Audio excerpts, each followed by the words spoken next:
Let me know when I'm live. Yes, sir. Ready, everybody? चलो. Let's get ready. Come on, come on, come on, come on, come on, come on, come on, come on. 10-day MBA में आप सबका स्वागत है, लेकिन आज 10-day MBA शुरू करने से पहले 10-day MBA में पहले अपनी मोबाइल एप्लीकेशन पे करने वाला था, लेकिन आज मैं YouTube पे आया हूं स्पेशली. बहुत सारे वीडियोस बने. संदीप जी, सबसे पहले आपको बहुत बहुत प्रणाम. मुस्कुराहट के साथ आपका स्वागत है, क्योंकि मुझे पता है इस समय आप सबसे पहले देख रहे होगे, आपकी पूरी टीम देख रही होगी.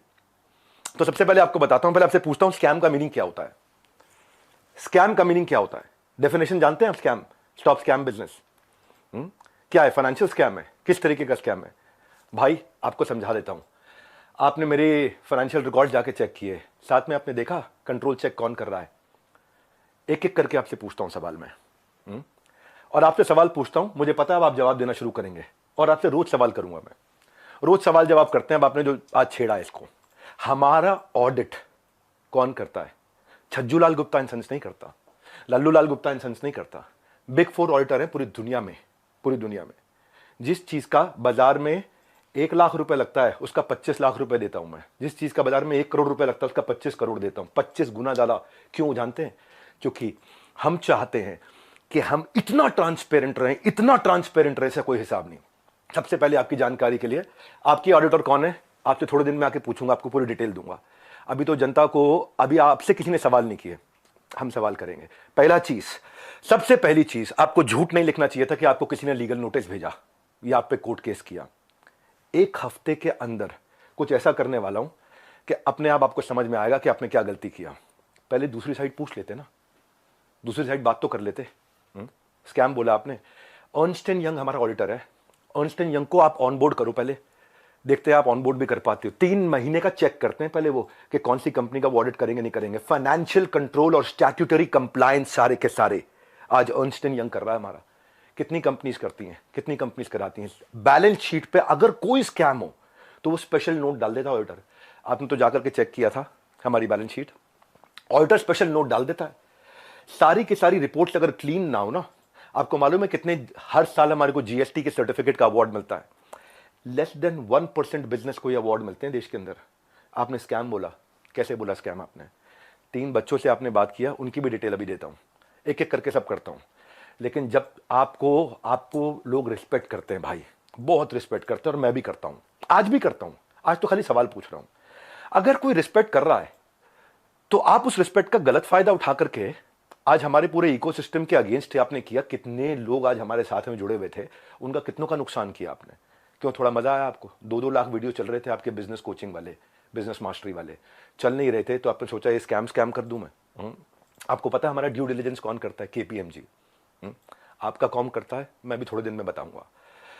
एक एक करके सब चीजों को मैं बात करता हूं आपसे. आपको मैंने, किसी ने लीगल नोटिस नहीं भेजा था, खाली हमारे डायरेक्टर ने रिक्वेस्ट किया था कि 2 मिनट बात कर लें. मैंने आपकी टीम पर रिक्वेस्ट किया था कि 2 मिनट बात कर लें भाई, दूसरी साइड भी सुन लेना. आपने क्या नंबर्स ब्लॉक कर दिए? सारे नंबर्स ब्लॉक कर दिए. हाँ सुनो भाई, आज रियल टाइम डैशबोर्ड ट्रांसपेरेंसी के हमारे सारे चैनल के हैं, जितने भी लोग हमारे साथ जुड़े हुए हैं, हजारों लोग, उनका पूरा पोर्टफोलियो का डैशबोर्ड, उनके सेल्स फनल के डैशबोर्ड, उनकी परफॉर्मेंस के डैशबोर्ड, उनके लीडर बोर्ड के डैशबोर्ड्स, उनके एफर्ट्स के डैशबोर्ड्स, उनकी एफिशिएंसी के डैशबोर्ड सारे वन ऐप पे पब्लिकली अवेलेबल है. इतना ट्रांसपेरेंट है. क्या होता है स्कैम? कैसे आपने 1.5 घंटे के कंटेंट को 10 मिनट कर दिया और लीडिंग क्वेश्चंस पूछे वहां. दोस्त, आज सेल्स में हेल्प करने के लिए टीम को पर्सनल बॉट के सेल्स असिस्टेंट PSA बना के दिए हुए. आज प्रायोरिटी स्कोरिंग, लीड स्कोरिंग करा करके हम लोग देते हैं. इतना टेक्नोलॉजी पे काम किया, इतने लोग. मैं खाली कंटेंट बनाने पे और अपने प्रोडक्ट बनाने पे 200 करोड़ रुपए इन्वेस्ट किया. आपने बोला स्कैम है. आपको पहले पूछ लेना चाहिए था भाई. इतना सा कह रहा हूं आपसे, क्या दूसरी साइड नहीं पूछना चाहिए? आज किसी की लीड्स अगर जनरेट होती हैं और उसके डैशबोर्ड पे आती हैं, उसकी सिक्योरिटी के लिए हमने ROG डैशबोर्ड बनाया हुआ है, रेड, ऑरेंज, ग्रीन. पर आपने बोला कि जबरदस्ती बेच दिया जाता है, बेवकूफ बना दिया जाता है. आपको पता है हमारे एक डिपार्टमेंट है QoS, quality of sales. Quality of sales में क्या होता है? अगर किसी ने हमारा सामान खरीदा और ट्रांजैक्शन कर दिया, उसी टाइम हमारी टीम से उसको फोन जाता है, एक वीडियो कॉल, और वीडियो कॉल पे पूछा जाता है उससे, क्या सारी टर्म्स एंड कंडीशन समझ में आई आपको? क्या आपको मिस सेलिंग हुआ? अगर वो जरा सा भी बोल देता है मिस सेलिंग हुआ, ऑन द स्पॉट रिफंड होता है. हमारे यहां रिफंड के 2 प्रोसेस है.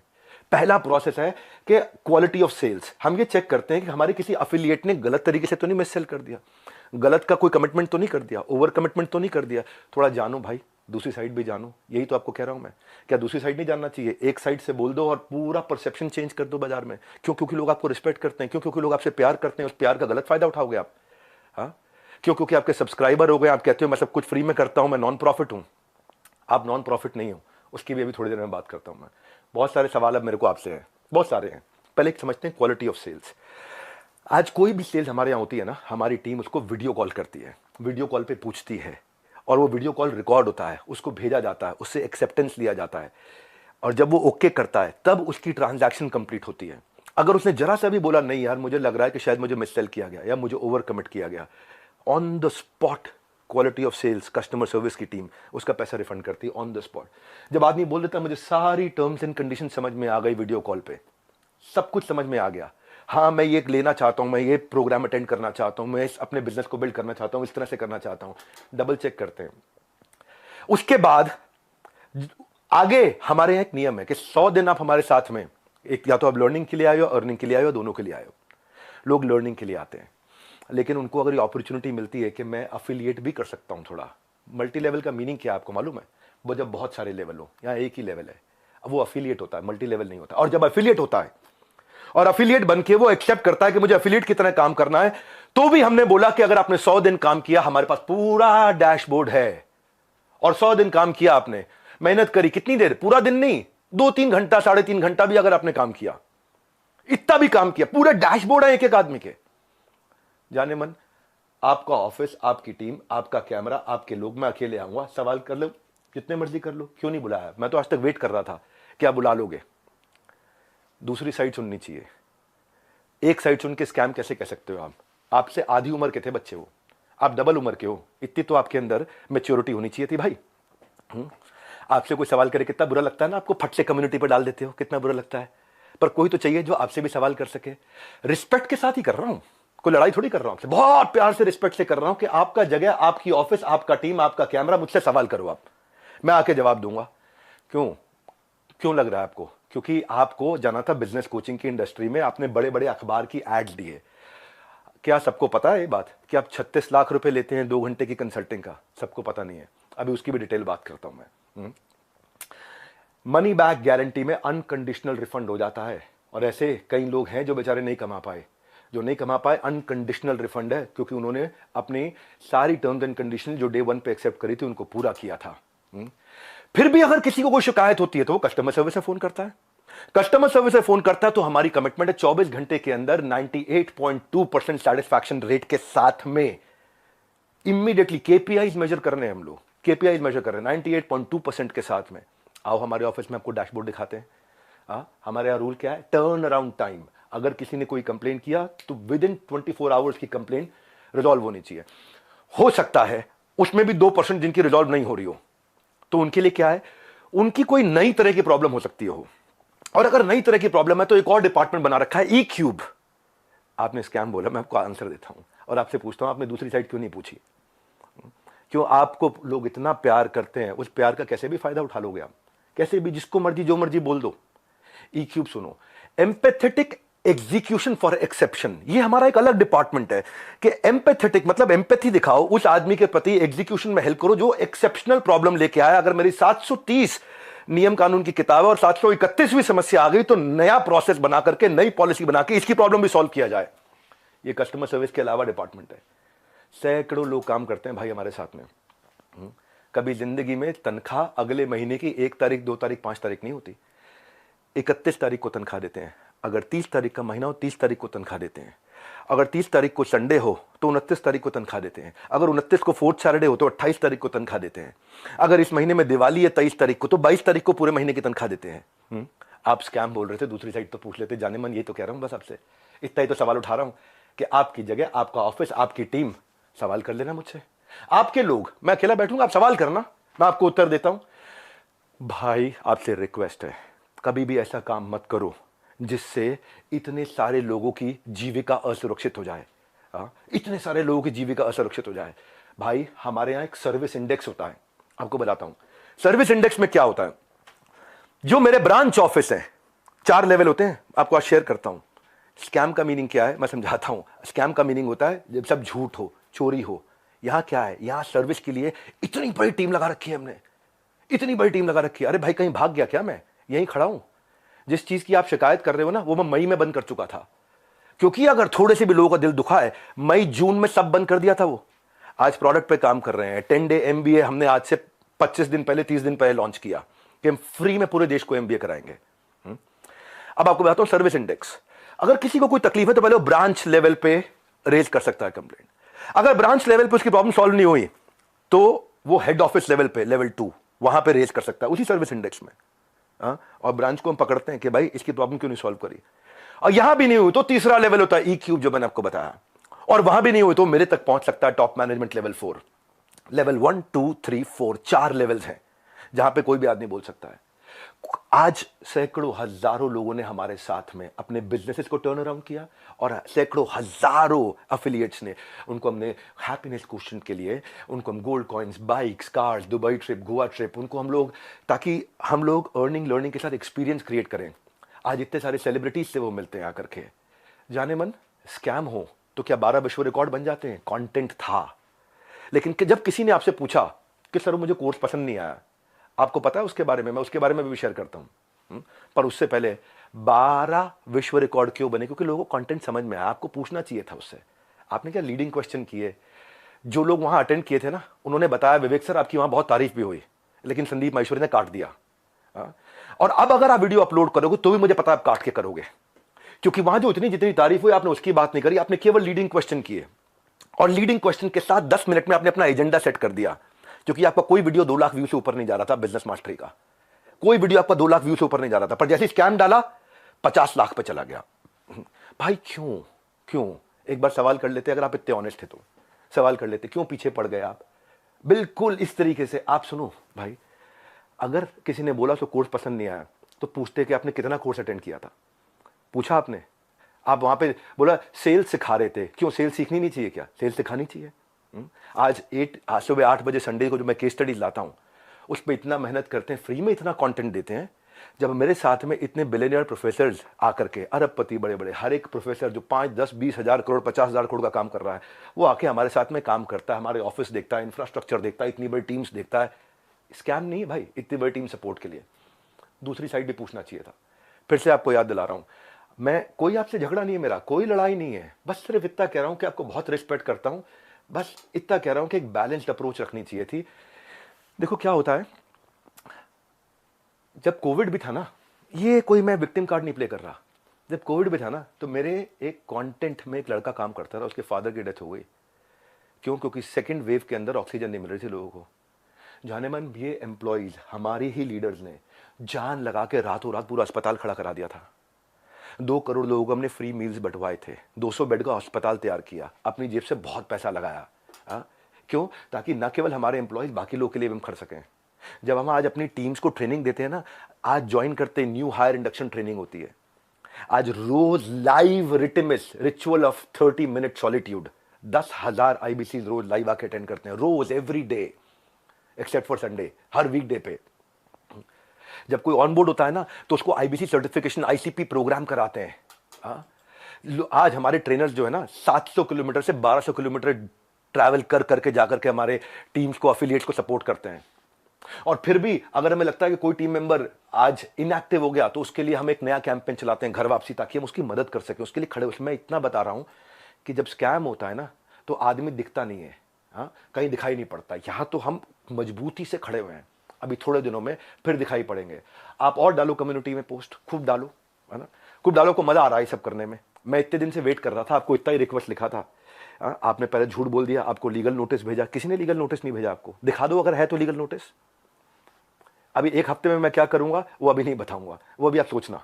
अभी खाली आप सोचो मैं क्या करूंगा, क्या क्या करने वाला हूं। भाई साहब ईमानदार हूं, इसलिए आके आज जवाब दे रहा हूं आपको।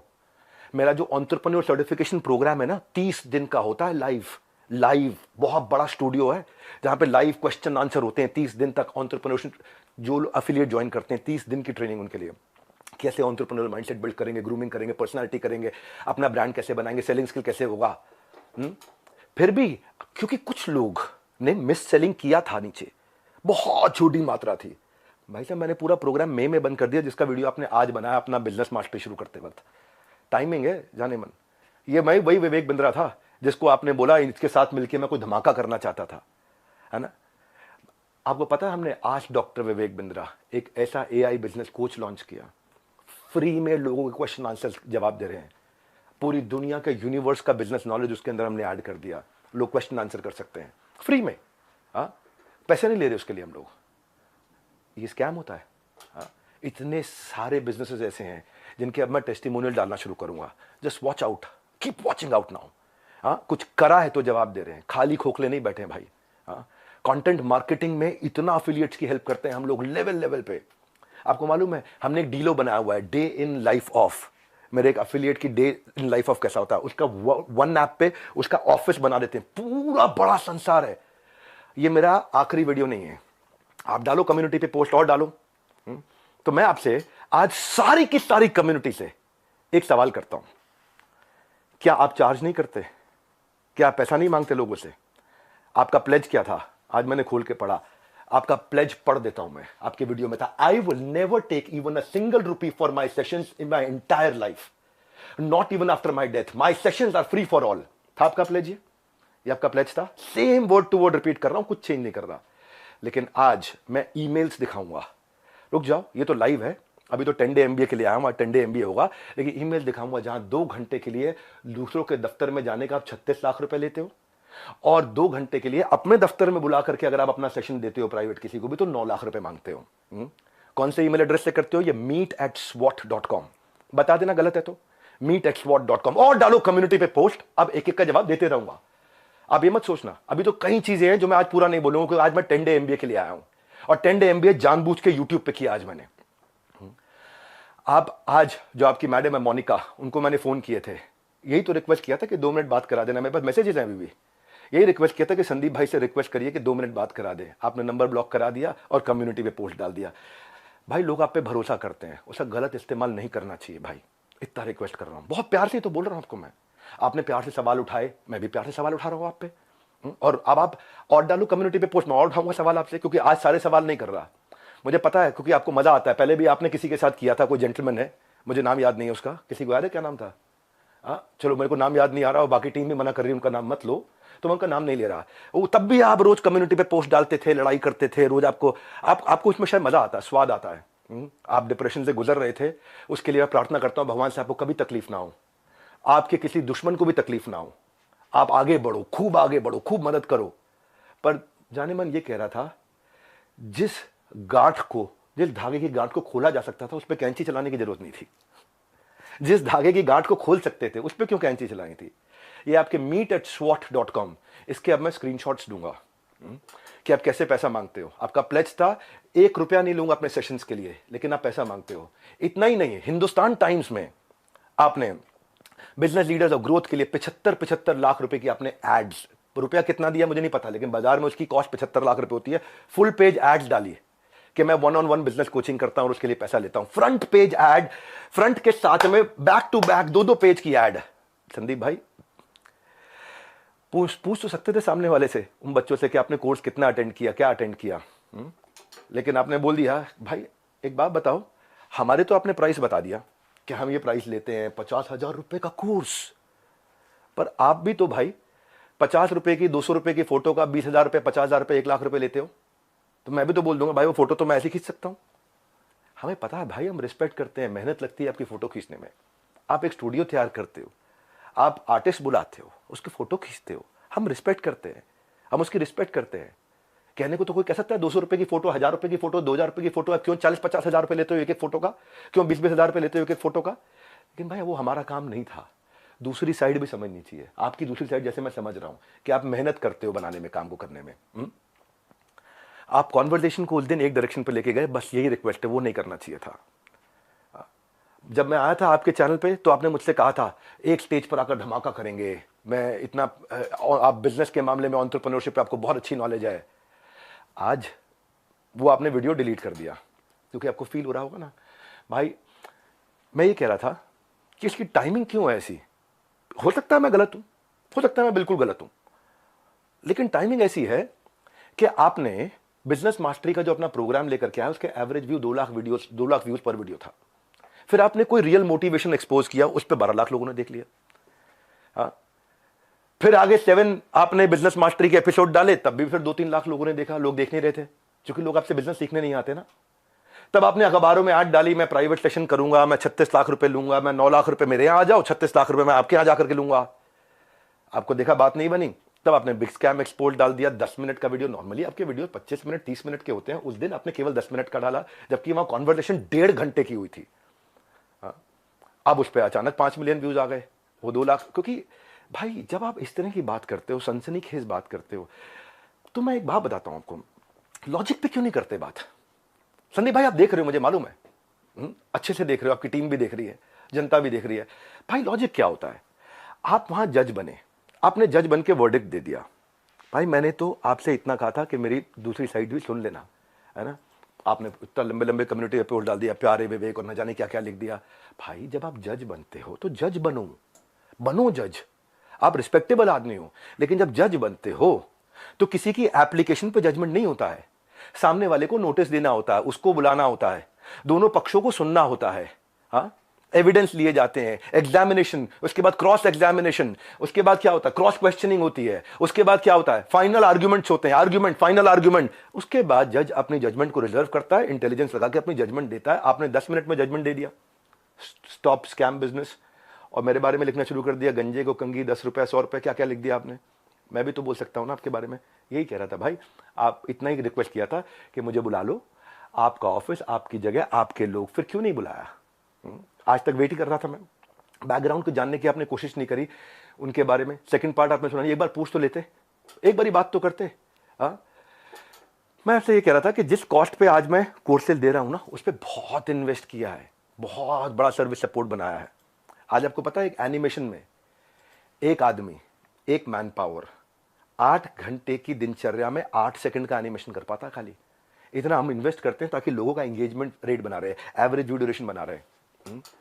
आज संदीप जी आपने बोला 2,000-5,000 रुपए के कोर्स मिल जाते हैं बाहर। मैं भी तो बोल रहा हूं कि 20,000-50,000 रुपए क्यों लेते हो फोटो का आप। मैं ये कह रहा हूं आपसे कि आपका कैमरा था, आपकी टीम थी, आपके लोग थे, मैं तो अकेला आना था। देखो एक बात है,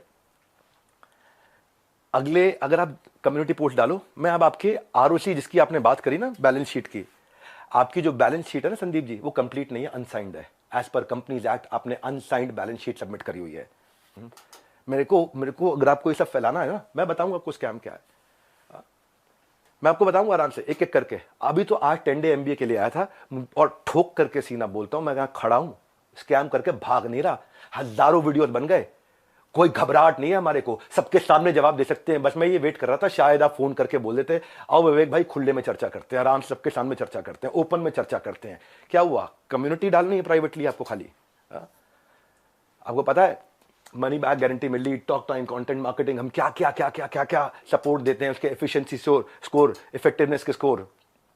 देखो भाई, इतना आपसे कहना चाहता हूं कि जिस मॉडल पे आपने बात करी ना, उस मॉडल में हम बहुत करेक्शंस ला चुके हैं। हम भी मानते हैं आदमी से गलती हो सकती है, मैं भी हाथ जोड़ के माफी मांग लेता हूं अगर हमसे कोई गलती हुई तो। और जहां जहां गलती हुई है रोज हाथ जोड़ के माफी मांगने को तैयार हूं, पर हम बिलीव करते हैं गलती दोहरानी नहीं चाहिए।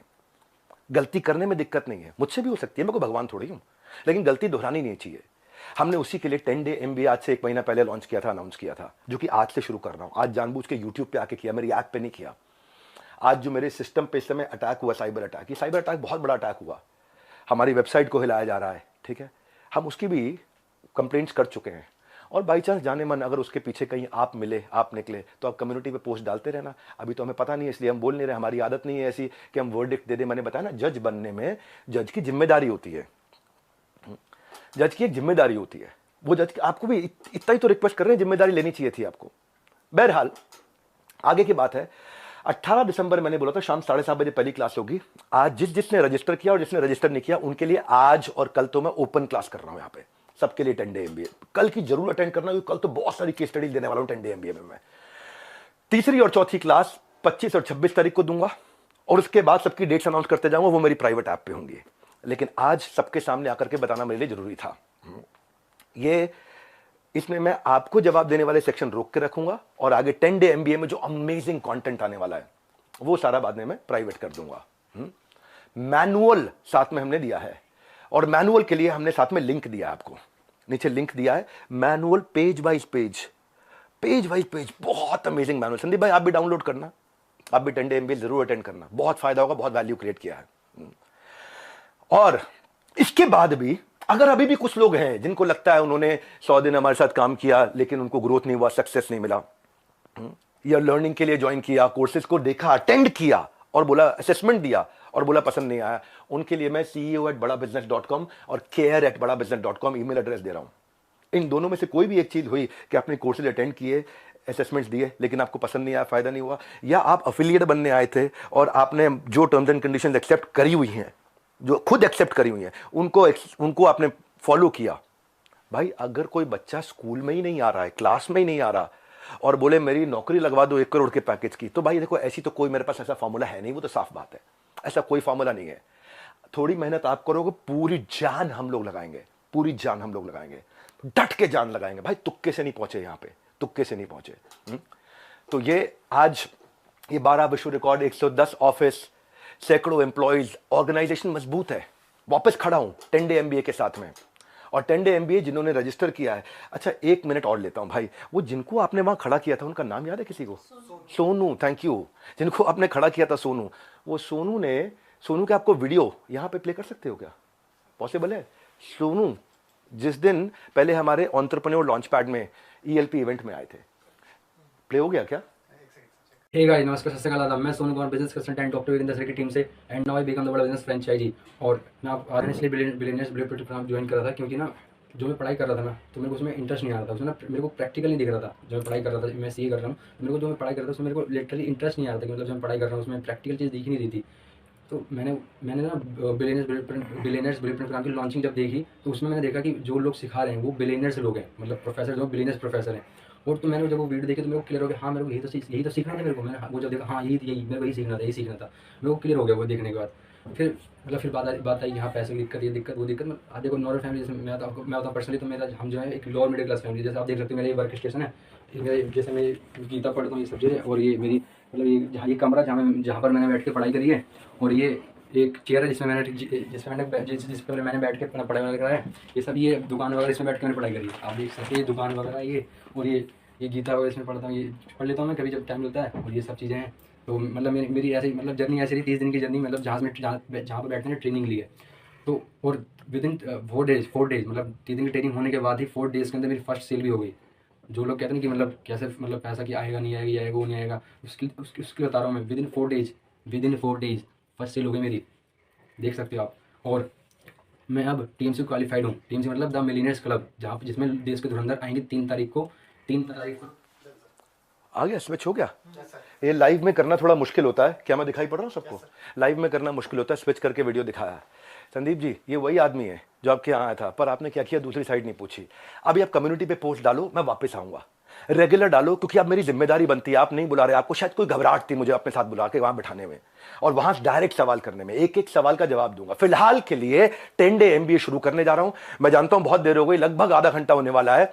अब 10 डे एमबीए शुरू करने जा रहा हूं, 1.5 घंटे की पावरफुल क्लास, जिसके लिए आपको मैनुअल दिया है। मैनुअल को यहीं से डाउनलोड कर लो, मैनुअल के साथ साथ क्लास देखना, और उसके बाद जाने मन आकर के कमेंट बॉक्स में मुझे बता देना कि आपको कैसा लगा। ये एक बात और बोल रहा हूं, उसके बाद आकर के अगर हाँ आज भी किसी को तकलीफ बची है, माफी मांगने को तैयार हूं, पैसा सब आपको सपोर्ट करने को तैयार हूं। ceo@badabusiness.com, care@badabusiness.com पे ईमेल कर देना मुझे।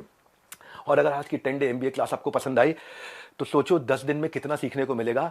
लगातार इसका शेड्यूल आपको मिलता रहेगा। #10 डे एमबीए पे अपना फीडबैक और अपना एक्सपीरियंस जरूर शेयर कर देना। हमारे साथ जुड़े रहने के लिए, इस 10 डे एमबीए को ज्वाइन करके पूरा अटेंड करने के लिए आप सबका मुस्कुराहट के साथ, गर्दन झुका के, हाथ जोड़ के, हृदय की गहराइयों से प्रेम पूर्वक बहुत बहुत धन्यवाद।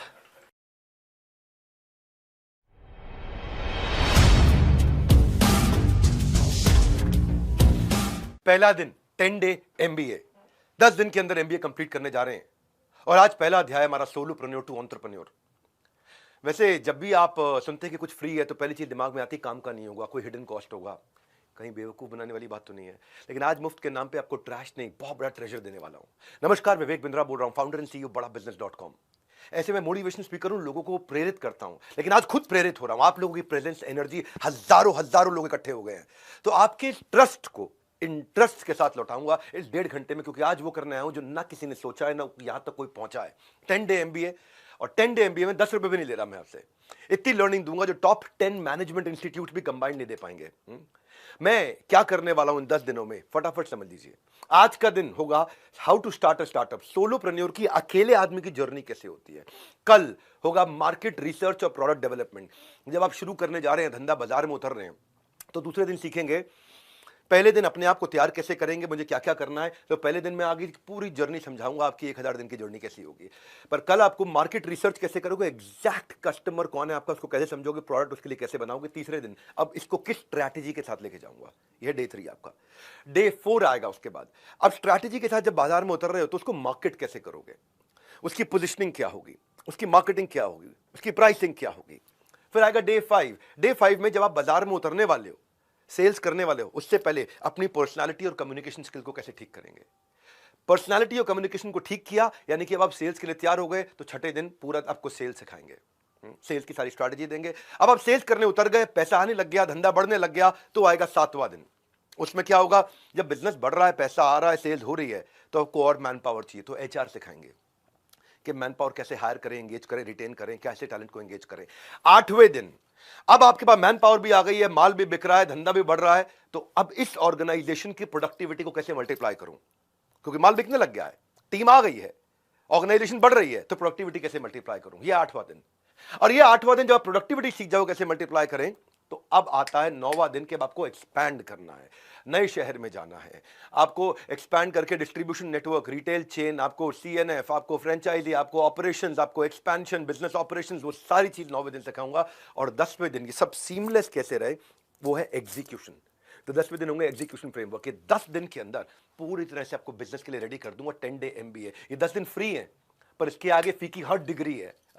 तो करते हैं, किक स्टार्ट मारते हैं पहले दिन की लर्निंग का पहला गियर। और पहला गियर शुरू हो रहा है हमारे आज डे 1 से, how to start a startup, एक सोलोप्रेन्योर की, एक अकेले आदमी की जर्नी कैसे होती है। अगर आपकी ऑर्गेनाइजेशन बिल्ड हो चुकी है, बड़ी हो चुकी है, तो भी आपके लिए जरूरी है, और अगर आपकी ऑर्गेनाइजेशन अभी शुरू हुई है तो आपके लिए बहुत ही ज्यादा जरूरी है। ध्यान रखिएगा, हर 1.5 घंटे के सेशन में एंड की तरफ आपका एक असेसमेंट होगा, एग्जामिनेशन होगा, उसे कंप्लीट करने पे 75% मार्क्स लेने पे आपको सर्टिफाई किया जाएगा। दूसरी चीज ध्यान रखिएगा, अगर ये प्रोग्राम आपने बीच में छोड़ दिया तो अगली बार अटेंड करने के लिए आपको 19,000 रुपए देने पड़ेंगे। तो पहली बार के लिए सारे अटेम्प्ट मैं खाली सीरियस लोगों को बुलाना चाहता हूं, मेरे को भीड़ नहीं इकट्ठी करनी है। एक कहावत आपने सुनी होगी कि अकेला चना भाड़ नहीं फोड़ता। जिसने भी लिखी है पता नहीं उसका क्या माइंडसेट था, और चने का तो पता नहीं, लेकिन अकेला इंसान भाड़ क्या पूरा पहाड़ फोड़ सकता है। दशरथ मान जी पूरा पहाड़ फोड़ दिया। अकेला इंसान बहुत कुछ कर सकता है। सोलोप्रेन्योर की जर्नी आज जब शुरुआत जर्नी होती है तो कैसी होती है। अगर आप स्टूडेंट हो, बिजनेस की शुरुआत कर रहे हो, तो ध्यान से, मन से, कान लगा करके सुनोगे, बीच में छोड़ के जाओगे तो एकदम छूट जाओगे। पूरा 10 दिन अटेंड करना है, सारे के सारे सेशन। आज day 1, how to start a startup, अपनी भाषा में कबीरा दिए समझाए, काम करो बस उतना जितने में सैलरी मिल जाए। प्राइवेट कंपनी में वही कुछ कर दिखाता है जो मेहनती गधे से, पहले मेहनती गधा था, मेहनती गधे से कंपनी का जीजा बन जाता है, वही कुछ करके दिखाता है तो कंपनी का जीजा बन जाता है। वो कहते हैं ना, छोटी सोच पांव की मोच इंसान को आगे बढ़ने नहीं देती। आज मैं इस मानसिकता को नष्ट कर दूंगा और आपको तैयार कर दूंगा सोलोप्रेन्योर की जर्नी के लिए, जिसमें ऐसा कहते हैं कि सोमवार को लोग बोलते हैं ना नौकरी करते वक्त कि केवल शरीर ही दफ्तर जा रहा है, आत्मा तो घर पे रहती है। रघुपति राघव राजा राम, पर वो ये नहीं कहता कि जितनी तनख्वाह उतना काम, वो कहता है दबा के करेंगे काम, सुबह हो या शाम, लेंगे अपनी मर्जी का दाम, अपनी मर्जी का समय, अपनी मर्जी की जगह, अपनी मर्जी का काम, अपनी मर्जी का दाम, दुनिया लेगी सुबह शाम पूरे सम्मान से आपका नाम। तो जो शुरुआत होती है स्टार्टअप की वो आसान नहीं होती। फ्रीलांस की तरह आप शुरू करते हो, अकेले शुरू करते हो, बड़ा अंडररेटेड प्रोफेशन है। लेकिन जो लोग वास्तव में फ्रीलांसर नहीं है उनको लगता है कि फ्रीलांसर बेचारा बेरोजगार है, पर सच्चाई ये है कि स्टार्टअप एक बहुत ही स्ट्रेस का और लोनलीनेस का एक एक्सपीरियंस है, अकेलेपन का एक्सपीरियंस है। वो तूफान में उसको पलना पड़ता है। कहते हैं ना, जो तूफानों में पलते जा रहे हैं वही दुनिया बदलते जा रहे हैं। तो as a freelancer, as a solopreneur, no matter what you do, लोग आपको शुरू में जज करेंगे, आपको इग्नोर करेंगे, आप पे हंसेंगे, आपका मजाक उड़ाएंगे, आपसे जेलस होंगे। आज तो इस पे हंस रहे हैं जो, वो कल तेरा गुणगान करेंगे, करके दिखा कोई कमाल, लोग तो इस पे अभिमान करेंगे। छोटे बदलाव से शुरुआत होगी और वही बड़ी कामयाबी का हिस्सा बनेगा। सो लेकर आया हूं फिर से आपकी काम की बात। ध्यान से सुनना मेरी बात, इसका कोई नहीं है रिपीट टेलीकास्ट, है रिपीट टेलीकास्ट, पेमेंट करना पड़ेगा। मैं हमेशा फ्री देना चाह रहा हूं, सबको फ्री देना चाहता हूं। अगर आप सीरियस नहीं हो तो आपके लिए काम का नहीं है, आपको पेमेंट करना पड़ेगा। बहरहाल आज 20 चैप्टर्स ले रहा हूं मैं। आज सोलोप्रेन्योर की जर्नी के पहला चैप्टर है, हमेशा शुरुआत अकेले फ्रीलांसिंग से होती है, लेकिन उसकी प्लानिंग करनी होती है। ऐसा नहीं कि उठाया बंदूक, गोली मार दिया, उसके बाद निशाना लगाया। पहले रेडी होगा, फिर एम करेगा, उसके बाद शूट करेगा। लोग क्या करते हैं, शूट पहले करते हैं और एम बाद में लगाते हैं। 90% लोग ऐसे ही बाजार में उतर जाते हैं। तो मैं आपको मन का काम और मन के मुताबिक इनकम, ये पेयर बहुत रेयर है। ये पेयर बहुत रेयर है कि मन का काम भी हो और मन के मुताबिक इनकम भी हो। मेरे मन में क्या है और मेरे इनकम में क्या है, दोनों मिल जाए, ये बहुत रेयर पेयर है। तो अगर फ्रीलांसर बन के मन का काम ढूंढना है तो पहले अपने अंदर कुछ बातें ढूंढो। पहली चीज, मैं क्यों शुरू कर रहा हूं, अपना गोल पहचानो, चाहिए क्या मुझे, क्योंकि जो अपने लक्ष्य में खो गया वो सफल हो गया। तो फ्रीलांसिंग अकेले शुरू करना एक स्टेपिंग स्टोन है। 10 डे MBA, 10 दिन में मजा आने वाला है, बहुत डिटेल तक ले जाऊंगा। पूरी जर्नी 10 दिन में बिल्ड होगी है। लक्ष्य जितना बड़ा होगा उतना बड़ा बलिदान चाहिए, जिद चाहिए, जुनून चाहिए, दृढ़ निश्चय का स्वाभिमान चाहिए। सो काम, अब इसमें जो मानसिकता मैं आज तोड़ रहा हूं, ये पहले अध्याय के पहले चैप्टर में, 20 चैप्टर में से, वो ये है कि जो ऐसी बिल्कुल रॉटन मानसिकता होती है ना कि काम करो या ना करो, काम की फिक्र करो, और फिक्र करो या ना करो पर बॉस के आगे उसका जिक्र करो, जो काम करे उसकी उंगली करो, जो काम ना करे उसकी चुगली करो। इस मानसिकता को तोड़ के शुरुआत कहां से करोगे आप अपने सपने और अपनी रियलिटी का मैच करोगे। आपकी एस्पिरेशन और आपका एक्शन, मुझे जाना यहां है तो उस दिशा का वेक्टर को डिसाइड करोगे, उस दिशा को तैयार करोगे। आप जब सपना देखोगे ना, मुश्किलें हजार आएंगी, लेकिन बहुत खूबसूरत वो दिन होगा जब कामयाबी शोर मचाएगी। दूसरी चीज ये देखो कि मेरी स्ट्रेंथ कहां पे है। अगर आप कहीं फुल टाइम नौकरी कर रहे हो, कुछ भी कर रहे हो, एक थोड़ा समय निकाल करके चेक करो कि मुझे कौन से स्किल को अपग्रेड करना है, और जो स्किल मेरा अच्छा है, जिसके लिए मुझे बाजार में प्राइस मिल सकता है। हर स्किल का प्राइस नहीं मिलता, और जिसका प्राइस मिलता है कई बार मेरे पास वो स्किल नहीं होता। हाँ, तो कहाँ जाना है आपको स्किल बिल्डिंग के लिए, आपको किसके पांव छूने हैं, कहाँ सर झुकाना है, ये हुनर आपके अंदर आ जाए तभी आपका जमाना है। ज्ञान प्राप्त करने के लिए किसके पास जाना है, इसको थोड़ा सा समझना है। जब आप बाजार में उतरोगे तो शुरुआत में जब आप करते हो, आपके पास टाइम लिमिटेड है, टीम नहीं है आपके पास, टेक्नोलॉजी नहीं है आपके पास, ट्रेनिंग नहीं है आपके पास। तो शुरुआत में आपको समझना चाहिए, जब अगर आप प्राइस घटा रहे हो तो कस्टमर बढ़ाना है, प्राइस बढ़ा रहे हो तो कस्टमर घटाना है। दोनों में क्या करना है, टाइम बड़ा लिमिटेड है, इसको कैसे लेके जाना है। तो शुरुआत में अपने लिए लिस्ट बना लो, दो साइड की। एक साइड जो स्किल आपके पास है और आपको बहुत पसंद भी है, और एक साइड जो स्किल आपके पास है लेकिन आपको पसंद नहीं, आप एंजॉय नहीं करते, उसको यूज ही नहीं करते। एक थोड़ा सा अपने आप को पहचानना है, इस समय थोड़ा इंट्रोस्पेक्शन का टाइम है। कई बार क्या होता है, जो बेस्ट पेइंग स्किल है, जिसके लिए बाजार में बहुत पैसा मिलता है, वो कई बार आपको पसंद नहीं होता इतना। तो पहले पहचानो कि आपका टॉप स्किल कैसे, कौन सा है। अच्छा, पहचानेंगे कैसे, आपको पहचानने का तरीका बताता हूं। आप बोलो मैं तो नया हूं, मुझे पता ही नहीं मेरे पास क्या स्किल है। याद करो कि कौन से काम को करने में आपको बहुत मजा आया था। आपने या तो उसको बहुत तेज किया, बहुत एफिशिएंसी के साथ किया, या कोई बड़ी अचीवमेंट निकाल दी आपने उस काम में। याद करो, जरूरी नहीं आपको उसका पैसा मिला था उस दिन, पर उस काम को करते हुए क्या कुछ पैसा बचाया था आपने, कमाया नहीं पूछ रहा हूं, कुछ आपने खर्चा घटा दिया था, उस काम को इतने बढ़िया से कर दिया। या बाई चांस आपने कहीं छोटी सी कोई कमाई भी कर ली उसके कारण, या कोई ऐसा आपके साथ हुआ कि आपको नए कस्टमर अचानक मिलने लग गए कि भाई मैं आपके साथ काम करना चाहता हूं, या आपने कोई नया बाजार ढूंढ लिया था, या कोई आपने वोट्स जीत लिए थे, या कोई अवार्ड जीत लिया था। कोई ऐसा काम, कोई ऐसी चीज जो आपको याद आ रही है आपके एक्सपीरियंस में, वहां से हम शुरुआत कर रहे हैं। क्या आपने ऐसा किया कि सब कुछ आपके अगेंस्ट था लेकिन फिर भी आपने डिलीवर कर दिया, कोई ऐसी चीज याद करो। क्या इसने कुछ ऐसा, आपने कोई ऐसा रिजल्ट कभी प्रोड्यूस किया है कि सब कुछ मेसी था, खराब था, सड़ा हुआ था, लेकिन सब मिस्टेक्स हो रही थी पर आपने लाके ठीक कर दिया उसको। कोई ऐसा दिन याद आ रहा है आपको? वहां से शुरुआत करते हैं। आपको देखो क्या चीज आपको पढ़ने देखने में बहुत अच्छा लगता है, इंस्टाग्राम में क्या चीज देखने में पसंद आता है, यूट्यूब पे वो कहते हैं कि परिंदों को मंजिल मिलेगी यकीनन, ये फैले हुए उनके पर बोलते हैं। अक्सर वो लोग खामोश रहते हैं जमाने में जिनके हुनर बोलते हैं। तो सबसे पहले आपके टॉप स्किल जो है ना, वो आपको रेपुटेशन देंगे, वो आपके मार्केटिंग मैसेज में जाएंगे आगे चल के, आपको उससे अच्छी प्राइसिंग मिलेगी। स्किल कुछ भी हो सकता है, मैं तो वैसे ही बोल रहा हूँ, आपको कुछ उदाहरण देता हूँ। कोई एडिट करने का स्किल है, कुछ लिखने का स्किल है, कोई प्रोजेक्ट डेवलपमेंट का है, कोई पढ़ाने का है, राइटिंग, पब्लिशिंग, प्रूफ रीडिंग, कुछ भी, बहुत तरह के स्किल है, हर तरह के स्किल है। इसके ऊपर मैंने पूरा वेबिनार किया हुआ है। शुरुआत ये है कि मुझे ढूंढना है मुझे स्पेशलाइज किस में होना है, बिकॉज स्पेशलाइजेशन हाइटन्स रेप्यूटेशन। मुझे स्पेशलाइजेशन चाहिए किस में, कि जो बेस्ट स्पेशलिटी है जहां पे आपका स्किल और पैशन इंटरैक्ट करेगा, तो आपके जुनून का नतीजा जरूर निकलेगा, और हुनर जो है आपके अंदर है उसके समंदर से नूर निकलेगा। तो आपको क्या करना है, अब आप थोड़ा स्वॉट की तरफ चलो। स्वॉट क्या होता है? एक होता है स्ट्रेंथ वीकनेस जो होती है आपके अंदर, मेरी ताकत क्या है और मेरी कमजोरी क्या है, वो आपके अंदर होती है। एक होता है अपॉर्चुनिटी थ्रेट, वो आपके बाहर होती है। अपॉर्चुनिटी होती है कहां पे कस्टमर है, थ्रेट होता है कहां कॉम्पिटिटर है, ये बाहर है दो चीजें। आपकी ताकत आपकी कमजोरी अंदर है और अपॉर्चुनिटी थ्रेट वो बाहर है। तो स्ट्रेंथ वीकनेस अपॉर्चुनिटी थ्रेट, तो इसको यहां से हम शुरू करेंगे अपना एमबीए। ताकि मैं एमबीए को थ्योरेटिकल नहीं रखना चाहता, मैं चाहता हूं आपकी प्रैक्टिस में आ जाए। कहां पे आपको लगता है कि थ्रेट है आपके लिए, कहां आपको लगता है आपके लिए फेलियर है बड़ा, असफलता एक चुनौती की तरह होती है, उसको थोड़ा स्वीकार करो, देखो आपके अंदर क्या कमी रह गई है, उसके बाद उसका सुधार करो। सो हमें अब हमने थोड़ा स्पॉट करने के बाद अब आप लिखना शुरू करोगे। आपको मैनुअल दिया हुआ साथ साथ, उस मैनुअल का प्रिंट आउट निकाल लिया होगा आपने, नहीं निकाला तो प्रिंट आउट निकाल के रेडी रहिए, हमेशा मोबाइल सामने रखिए, नोट्स बनाते जाइए। अब आपको देखना है कि मुझे इंप्रूव किसको करना है, क्योंकि ब्यूटी क्या है, इंटरनेट पे आपको आज बहुत कुछ मिल रहा है सीखने के लिए। सो चाहे कोई भी कोर्स ज्वाइन करो जो आपके काम का है, जितना सारा जानोगे आप, जितना उसके बारे में जान जाओगे, उतने वैल्यूएबल बनते चले जाओगे, और जितना वैल्यूएबल बनोगे उतनी ज्यादा आपको वैल्यूएबल मिलेंगे, वैल्यूएबल्स मिलेंगे। यानी कि आपका प्राइस आप इंक्रीज कर सकते हो with extra knowledge that you have. ये 10 डे प्रोग्राम जो मैं कर रहा हूं, ये वैसे अपने आप में परिपूर्ण है, संपूर्ण है, पर जैसे एमबीबीएस के बाद एमडी होती है, उसी तरह मेरे पास भी एमडी के लिए एडवांस प्रोग्राम्स भी हैं। मौका लगेगा तो बीच में बताऊंगा आपको इस 10 दिन के दौरान कि मैं एक प्रोग्राम लॉन्च किया, बीबी इम्पैक्ट, आउटकम ओरिएंटेड इम्पैक्ट। तो जो स्पेशलाइजेशन करना चाहते हैं, ये फ्री में 10 डे एमबी सारे करें, इसमें कोई कॉस्ट नहीं है, कोई हिडन कॉस्ट नहीं है, कुछ नहीं देना आपको। आपको बस पूरा अटेंड करके एग्जाम पास करना है और सर्टिफिकेट लेना है। इसके बाद अगर आपको और कुछ चाहिए, मुझसे सीखना चाहते हैं एंटरप्रेन्योरशिप, तो मैं आपको बीबी इम्पैक्ट के बारे में बताऊंगा। चलता हूं दूसरे अध्याय पे। अब आपने आइडेंटिफाई किया अगर कि मैं क्या करने वाला हूं, तो अब आपको एक छोटे ऑफिस की तैयारी करनी है। कोवर्किंग स्पेस होगा, क्या होगा, आपको क्या मंच जहां से आप शुरुआत करने जा रहे हो।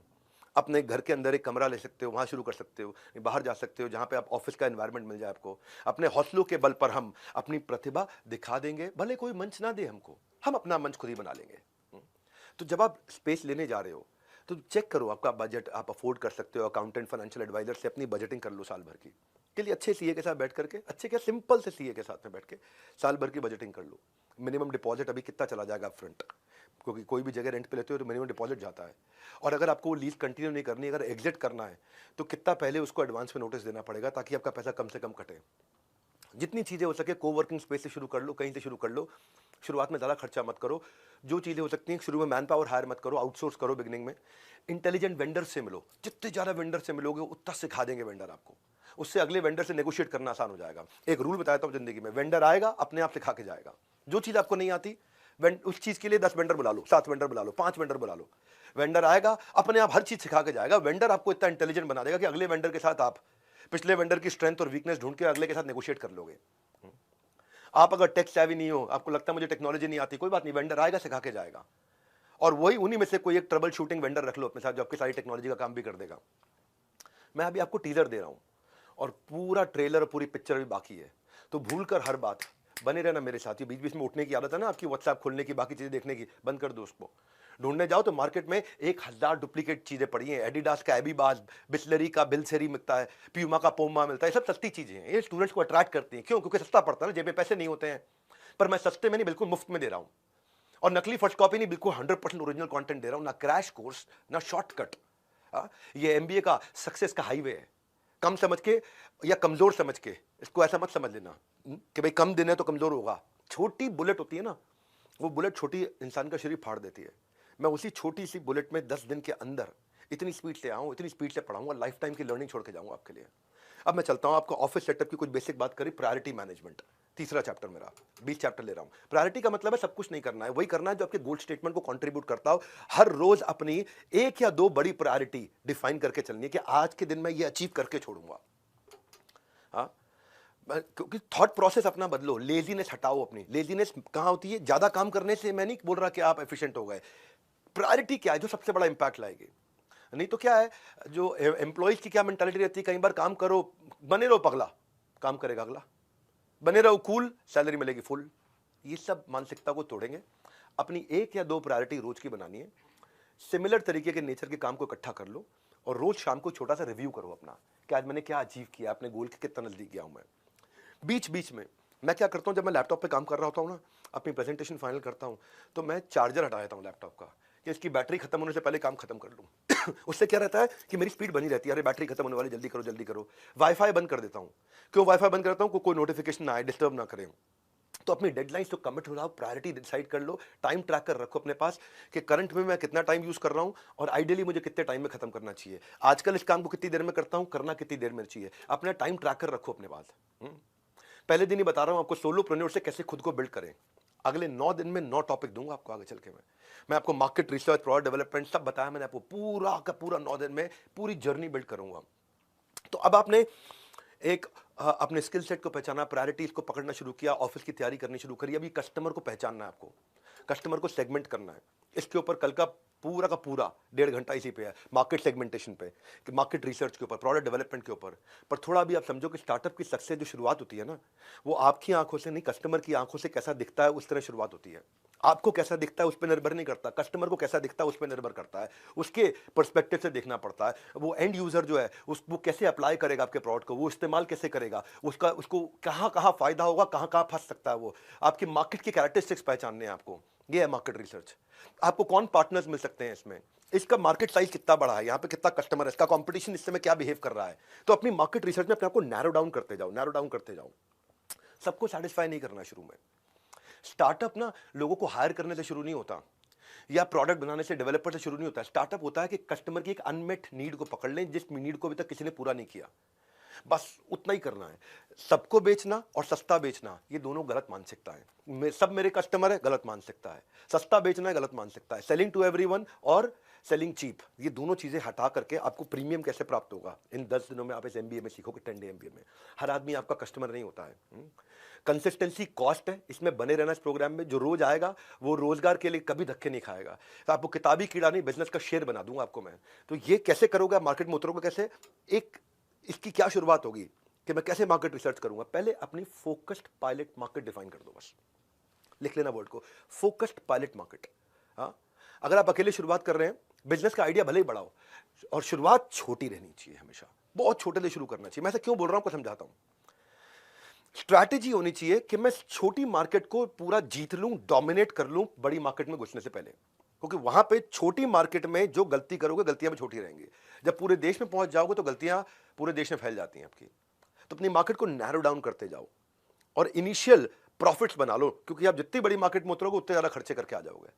तो मल्टीपल मार्केट सेगमेंट को जब आप इग्नोर करना सीख गए ना, कि मैं बस ये लोग हैं, ये रीजन है, ये प्रोफाइल है मेरे कस्टमर का, इन पे फोकस करना है, तो क्या करोगे आप वैल्यू क्रिएट करने लग जाओगे। अब वहां फोकस होगा। नहीं तो मैं इधर कैसे जाऊं, उधर कैसे जाऊं, यहां दुकान कैसे खोलूं, वहां कैसे पहुंचूं।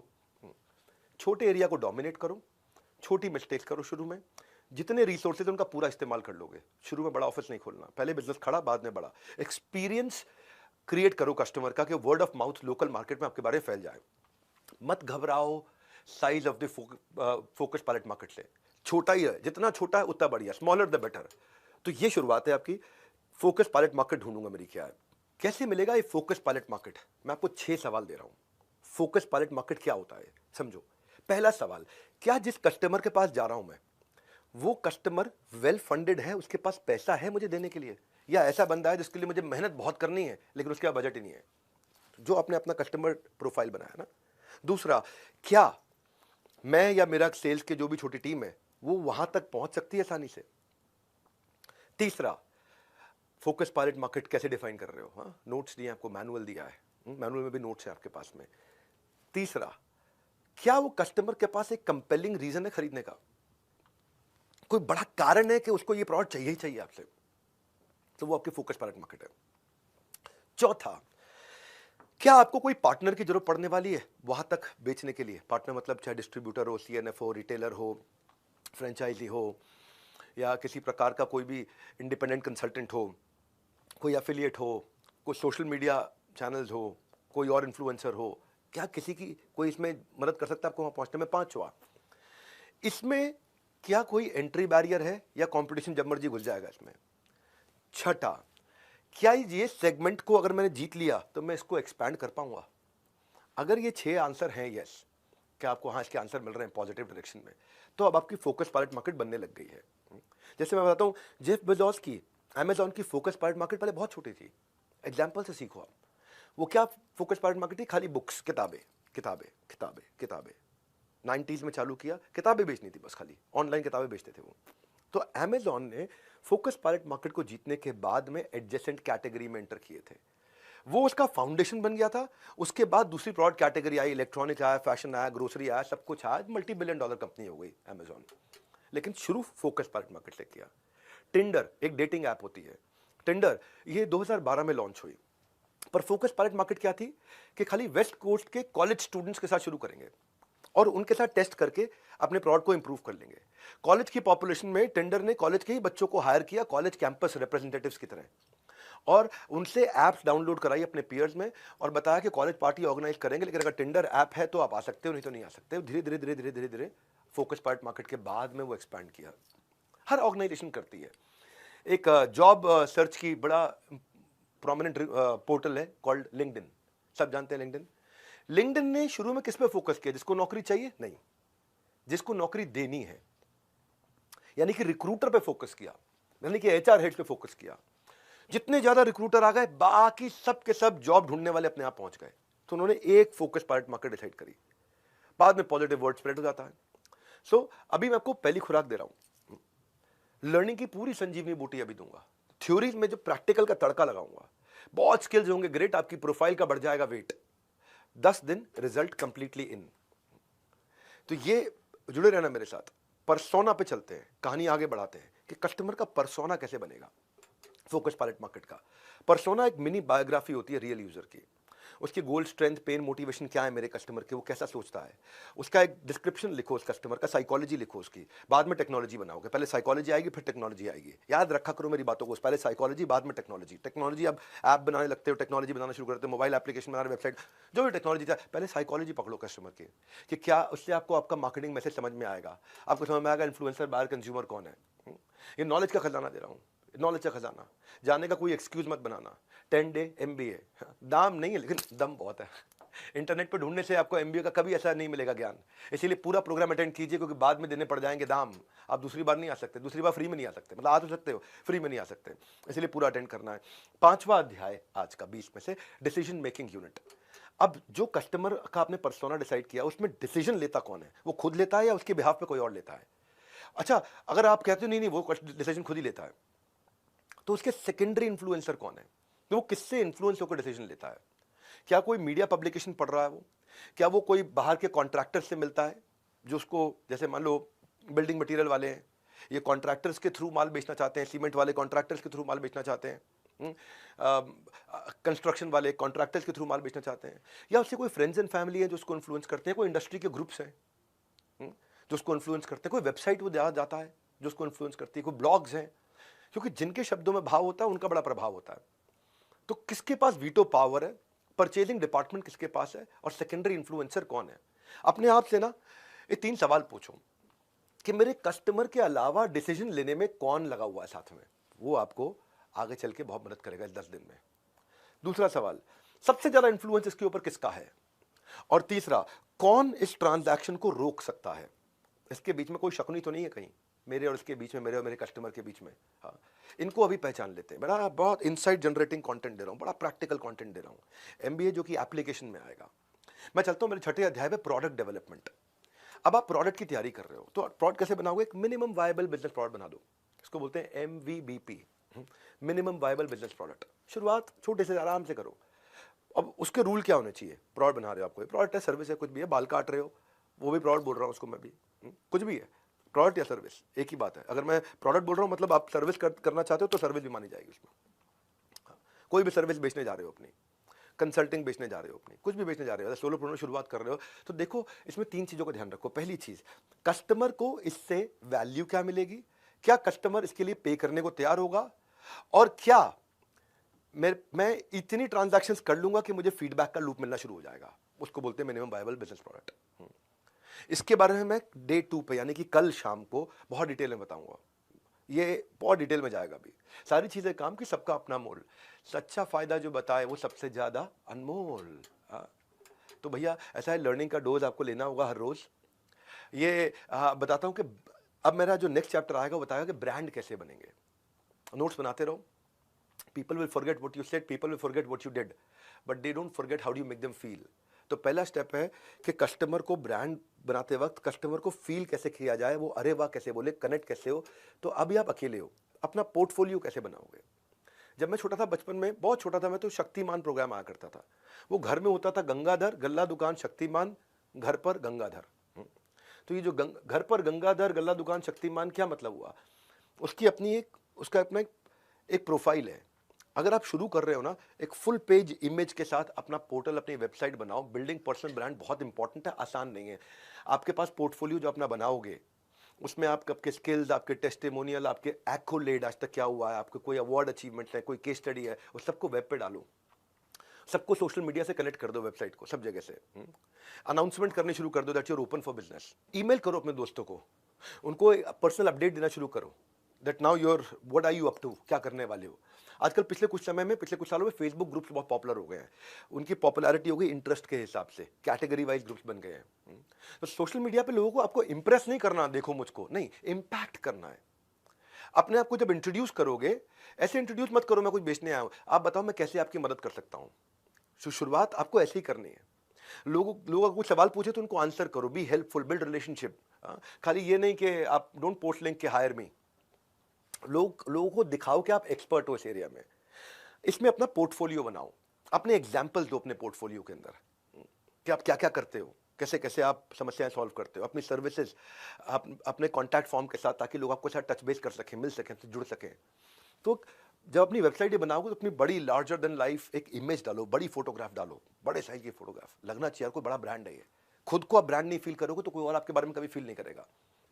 अगर आपका पोर्टफोलियो है ये प्रोफेशनल लगेगा, शुरुआत से प्रोफेशनल लग जाओगे। अनप्रोफेशनल फ्रीलांसर्स के बीच में आपकी पहले से ही एक साख बननी शुरू हो जाएगी। It will make you stand out. हाँ, ये दिखाएगा कि आप सीरियस हो अपने बिजनेस के बारे में। Portfolio is everything here, promises are nothing. ये सब प्रेजेंटेशन की बात है। आपका बिजनेस कार्ड भी आप दोगे तो digital business, virtual business card बनाओ, उसमें एक बड़ा क्लियरली लिखो कि आप कौन हो, आपकी यूनिक वैल्यू क्या है, क्या यूनिक वैल्यू है, और आपका कॉन्टैक्ट डिटेल्स कैसे हैं। Excellent presentation get sold without hesitation, कोई हेजिटेशन नहीं होगी एक्सीलेंट प्रेजेंटेशन में। तो ये जो 10 डे MBA प्रोग्राम है ना, ये आउटकम ओरिएंटेड है, फ्री है, फास्टेस्ट है, फर्स्ट ऑफ इट्स काइंड है। All I need is a discipline mind. बस आप डिसिप्लिन रहना मेरे साथ में। यूनिवर्सिटी से MBA बेच कर अपना बिजनेस बनाया है, मैं बेचने नहीं, बेचना सिखाने आया हूँ। तो आपको 18 दिन के युद्ध में, जैसे कृष्ण ने अर्जुन को गीता का ज्ञान दिया था ना 18 दिन के युद्ध में, वैसे 10 दिन में मैं आपको बिजनेस के कुरुक्षेत्र में रेडी कर दूंगा। दिन बस 10 है। मेरे सालों की लर्निंग का ये एक रस है, निचोड़ देने जा रहा हूं आपको। अब जो नेक्स्ट चैप्टर है मेरा, कोई बिजनेस 3 वजह से चलता है। वो 3 वजह कौन सी होती है? Customer, customer, customer. लेकिन कस्टमर को लाने में कष्ट बहुत है, मैं आसान करता हूं उसको। ये पूरा अध्याय आपके बड़े काम का है। मैं बहुत स्पीड से बहुत सारे टिप्स देने वाला हूं कि कस्टमर मिलेगा कैसे। पर शुरुआत में बहुत ज्यादा कस्टमर के पीछे मत भागना। इतने ही कस्टमर लेना अगर बिजनेस शुरू किया है तो, जितने आप हैंडल कर पाओ, उल्टा दिक्कत ना हो जाए। मेरे एक्सपीरियंस है, मैं जितने भी फ्रीलांसर से मिला हूं या जिसने बिजनेस शुरू किया है, अगर उनसे पूछो सबसे बड़ी प्रॉब्लम क्या है, तो उनके बिजनेस की सबसे बड़ी एक ही प्रॉब्लम है कि कस्टमर ढूंढूंगा कैसे। पर रूल क्या है? You don't get paid for the time you spend, you get paid for the value you create. जो समय आप लगाते हो उसका पैसा नहीं मिलता है, जो वैल्यू आप क्रिएट करते हो उसके लिए पैसा मिलता है। तो मैं आपको 4 इंट्रोस्पेक्टिंग क्वेश्चन पूछता हूं। पहला, कस्टमर आपके ब्रांड के बारे में जानेगा कैसे?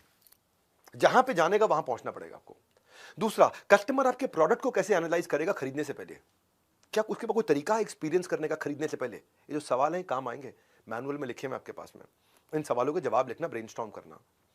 तीसरा, कस्टमर का आपसे माल खरीदने का तरीका, जर्नी क्या है, किस तरह से खरीदेगा, ऑनलाइन खरीदेगा, ऑफलाइन खरीदेगा, दुकान से खरीदेगा, कहां से खरीदेगा। चौथा, क्या कस्टमर इसके लिए पैसा देने को तुरंत तैयार है?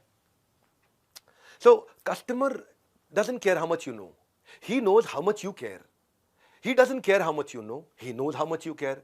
यानी कि उसको ये परवाह नहीं कि आपको ज्ञान कितना है, लेकिन उसके पास ये ज्ञान है कि आपको उसकी परवाह कितनी है। तो ये परवाह करने के लिए इन 4 सवालों का उत्तर मैनुअल में जरूर लिखना अपने लिए। इतनी वैल्यूएबल मैनुअल दिया ना मैंने साथ में आपको, कि वीडियो तो दोबारा नहीं मिलेगा देखने को आपको, लेकिन मैनुअल आपके पास रह गया ना, उसमें नोट्स हैं आपके पास में। तो जब कंज्यूमर एम्पैथी का एक उदाहरण देता हूं, आप बोल सकते हो कि मेरी स्पेशलिटी में बड़ा डिटेल ओरिएंटेड फ्रीलांस एनिमेटर हूं इस पूरे शहर में। पर कस्टमर क्या कह रहा है, मुझको डिटेल ओरिएंटेड नहीं चाहिए, मुझे चाहिए फास्ट नॉट परफेक्ट। सो अब यू विल क्विकली बिकम, अगर आपने ये सोचा ना कि मैं बड़ा डिटेल ओरिएंटेड हूं, मैं फास्ट नहीं हूं, मैं परफेक्ट हूं, कस्टमर कह रहा है मुझे चाहिए फास्ट, परफेक्ट नहीं चाहिए, तो क्या होगा, आप जल्दी ही बहुत डिटेल ओरिएंटेड बेरोजगार फ्रीलांसर बन जाएंगे। आपको ये समझना है कि जो आपका कस्टमर है उसको स्पीड चाहिए या उसको एफिशिएंसी चाहिए या उसको एक्यूरेसी चाहिए या उसको ब्यूटी चाहिए, उसके लिए इंपॉर्टेंट क्या है, या उसको ड्यूरेबिलिटी चाहिए या उसको लग्जरी चाहिए या उसको अफोर्डेबिलिटी चाहिए, उसको सिंप्लिसिटी चाहिए, उसको अच्छी हेल्थ चाहिए, उसको चाहिए क्या आपके कस्टमर को, उसके लिए इंपॉर्टेंट क्या है, उसको सिक्योरिटी चाहिए, उसको रिलायबिलिटी चाहिए, उसको प्रॉफिटेबिलिटी चाहिए, वो क्या सोचता है। ये चैप्टर इसी के ऊपर है। अब जब आप कस्टमर आपको लाना है और आपने शुरू किया, आपके पास वो तरीका नहीं है, नेटवर्किंग करो, प्रोफेशनल एसोसिएशन ज्वाइन करो, इवेंट ज्वाइन करो, छोटी छोटी टॉक्स दो अपने टॉपिक के बारे में, keep showing up, people will start welcoming you. पहले दिन आपको रास्ता नहीं दिख रहा है मतलब ये नहीं कि वहां नहीं पहुंचोगे, जहां तक रास्ता दिख रहा है चालू करो। हा? अपना माइंडसेट चेंज करो, from what can I get से what can I give. What can I get नहीं रखना, मैं क्या इससे ले सकता हूं, नहीं, मैं इसको क्या दे सकता हूं। So don't be one of दोस्त जो खाली तभी फोन करते हैं जब उनको कुछ चाहिए।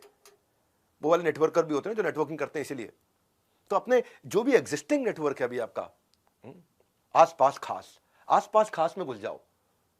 जो भी आपके सर्कल में हो सकता है, किसी को सर्विसेज की जरूरत हो, आपका क्लासमेट हो सकता है, ओल्ड कलीग हो सकता है, कोई प्रोफेसर हो सकता है, कोई टीचर हो सकता है, कोई पुराना बॉस हो सकता है, कॉन्वर्सेशन शुरू करो, केवल अपने बारे में बात मत करो और कॉन्टैक्ट एक्सचेंज करने का मौका मत छोड़ना, ताकि इवेंट के बाद आप उसके साथ टच में रह सको। सीधा अपना don't ask for the job straight, talk about कि आप कैसे मदद कर सकते हो, उनसे टच में रहो, क्रीपी मत बनो। और खास तौर से जिससे भी आप मिल रहे हो, अगले दिन उसको लिंक्डइन पे नाइस टू मीट यू एक नोट भेजो। और nice to meet you note में देखो, आप ये भी देखना कि हर एक के पीछे नहीं भागना, अपने प्रोस्पेक्ट को चूज करो। ये ध्यान से रखो कि बिजनेस, प्रोफेशन, इंडस्ट्री, कंपनी, कौन किसको आपकी जरूरत पड़ने वाली, उसकी लिस्ट बनाओ, रैंक दो उनको, आइडियल कैंडिडेट का टॉप से लेकर के डाउन तक एक रैंकिंग दो, यार ये सबसे ज्यादा आइडियल कैंडिडेट है मेरे लिए, ये मेरी स्किल के साथ फिटमेंट है, इसकी बहुत अच्छी फिटमेंट है, इनका पे स्केल है, ये मुझे पैसा दे सकते हैं। कुछ होते हैं बिग स्टेबल ऑर्गेनाइजेशन, कुछ होती है मिड साइज बहुत बिजी आगे बढ़ना चाहते हैं, कुछ होती है एकदम स्टार्टअप अभी ग्रो करना है उनको, उनकी रेपुटेशन क्या है, तो वो कहां जाता है कस्टमर, वो क्या कौन सी ऑर्गेनाइजेशन ज्वाइन करता है, वेबसाइट, ब्लॉग, क्या दिखता है, क्या पढ़ता है। तो ये जब आप करते हो तो अब अपनी प्रेजेंटेशन में ऑब्सेस मत हो जाओ कि मैं पूरी स्क्रिप्ट रट के जाऊंगा, रट के मत जाओ। बस वर्बल मिररिंग करने की जरूरत नहीं है, आपको खाली बस अपने आप को रेडी करके जाना है कि आपके पास अपना पूरा ज्ञान होना चाहिए। और प्रेजेंटेशन के बाद में फॉलो अप करना मत मिस करो, ये मैं सब सेल्स वाले दिन बहुत डिटेल में समझाऊंगा।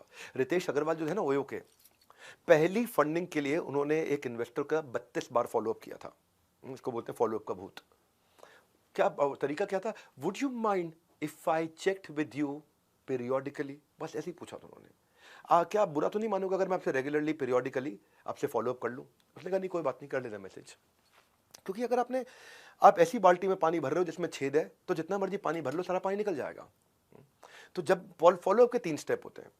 पहला स्टेप क्या है, जब आप घर जाओ, घर जाते ही जो आपकी बातचीत हुई है उसके साथ में उसके बिजनेस कार्ड पे अपने नोट्स जरूर बना लो।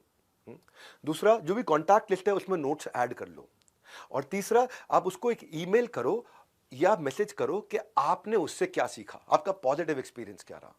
बस ये यहां से शुरू करो, इतना शुरू करो कि what was your positive experience about him, what did you learn from him, वो लिखो, एकदम कनेक्ट हो जाएगा। पता होना चाहिए आपको एंटिसिपेटरी कंटेंट, जो काम का कंटेंट है उसके लिए। हाँ।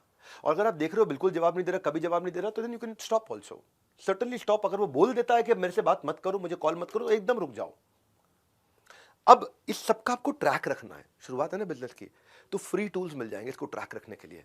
आप ऐसे नहीं कर पा रहे हो, फ्री टूल्स सीआरएम के मिल जाएंगे आपको, जहां पे आप अपनी कॉन्वर्सेशन को ट्रैक कर सकोगे कि पिछली बारी क्या बात हुई है, नोट्स बना दो वहीं पे। एक सिस्टम मिल जाएंगे आपको, फ्री सीआरएम के टूल्स मिल जाएंगे, क्योंकि आप सोलोप्रेन्योर हो, शुरुआत कर रहे हो। और वहां पे आप मेंटेन कर सकते हो, जैसे अपने फाइनेंशियल रिकॉर्ड्स मेंटेन करते हो, वैसे ये आपके टाइम और एनर्जी का इन्वेस्टमेंट रिकॉर्ड है। तो बिल गेट्स कहते हैं कि आप कैसे इंफॉर्मेशन को गैदर और मैनेज करते हो, वो डिटरमिन करेगा कि आप जीतोगे कि हारोगे।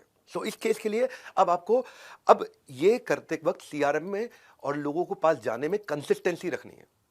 जैसे किसी के पास अगर नौकरी नहीं है ना, तो उसको नौकरी ढूंढने को नौकरी की तरह करना पड़ता है। कि मैं सवेरे 9 से लेकर शाम 6 बजे तक खाली नौकरी ढूंढूंगा, ये मेरी नौकरी है अभी। इतनी कंसिस्टेंसी चाहिए आपको। क्योंकि कंसिस्टेंसी आपके एवरेज को एक्सीलेंस में कन्वर्ट करेगी। रिजल्ट पर नहीं, रूटीन पर फोकस करना है आपको कि मैं रूटीन के साथ इतने कस्टमर्स के पास जाऊंगा, कंसिस्टेंट रहूंगा, कंक्लूजन मिलेगा, कैजुअल रहूंगा, कंफ्यूजन मिलेगा। शुरू में आप अपने कॉमन कनेक्शंस बिल्ड करो ना। कोई भी सेम स्कूल के थे, सेम प्रोफेशनल ग्रुप के थे, सेम प्लेस ऑफ वर्शिप, एक जैसे मंदिर जाते हैं, एक जैसे गुरुद्वारे जाते हैं, सेम तरह का गोल है, सेम तरह की सोशल सर्विस करते हैं, सेम तरह की कोई समाज सेवा करते हैं।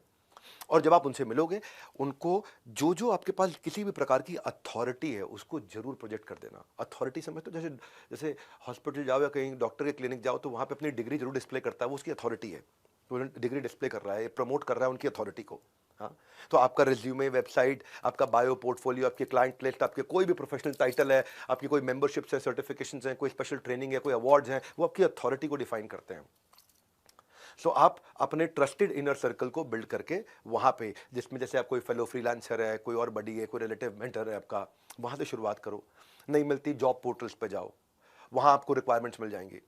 नहीं मिलता आपको तो बाकी फ्रीलांसर और एंटरप्रेन्योर से पार्टनरशिप करो कि भाई मैं तुझे दे दूंगा लीड, कोई तू मुझे लीड दे दे, तेरा बिजनेस अलग है, मेरा अलग है। मैं शादी के कार्ड छापता हूँ, तू शादी में बैंड बाजा बजाता है, तेरा बैंड बाजा वाले धंधा मैं नहीं कर सकता, शादी का कार्ड छापने का धंधा तू नहीं कर सकता। मैं तुझे लीड देता हूँ, तू मुझे लीड दे, हम आपस में कुछ शेयर कर लेंगे। आपकी इंडस्ट्री की न्यूज जो छप रही है उसके लिए गूगल पे अलर्ट डाल दो कि आपकी इंडस्ट्री की न्यूज आएगी तो वो अलर्ट आपको मिल जाए। तो जब भी आप ये करोगे, अपनी ये सब जब पढ़ते पढ़ते आप अपनी ऑनलाइन रेपुटेशन भी बिल्ड करोगे, क्योंकि आपने कोई न्यूज़ पढ़ी तो उससे आप 4 लाइन का छोटा सा एक पोस्ट डालोगे, ऑनलाइन रेपुटेशन बिल्ड होगी। और उस वर्क सैंपल जो आपने वर्क किया उसको क्लाइंट के साथ आप शेयर करते हो, तो आप इससे क्या रहता है, आपको अपकमिंग टूल्स के बारे में पता चलता रहता है न्यूज़ से। आप अपकमिंग टूल्स पे एक्सपर्ट होने लग जाते हो, आप अपनी केस स्टडीज प्रेजेंट करते हो।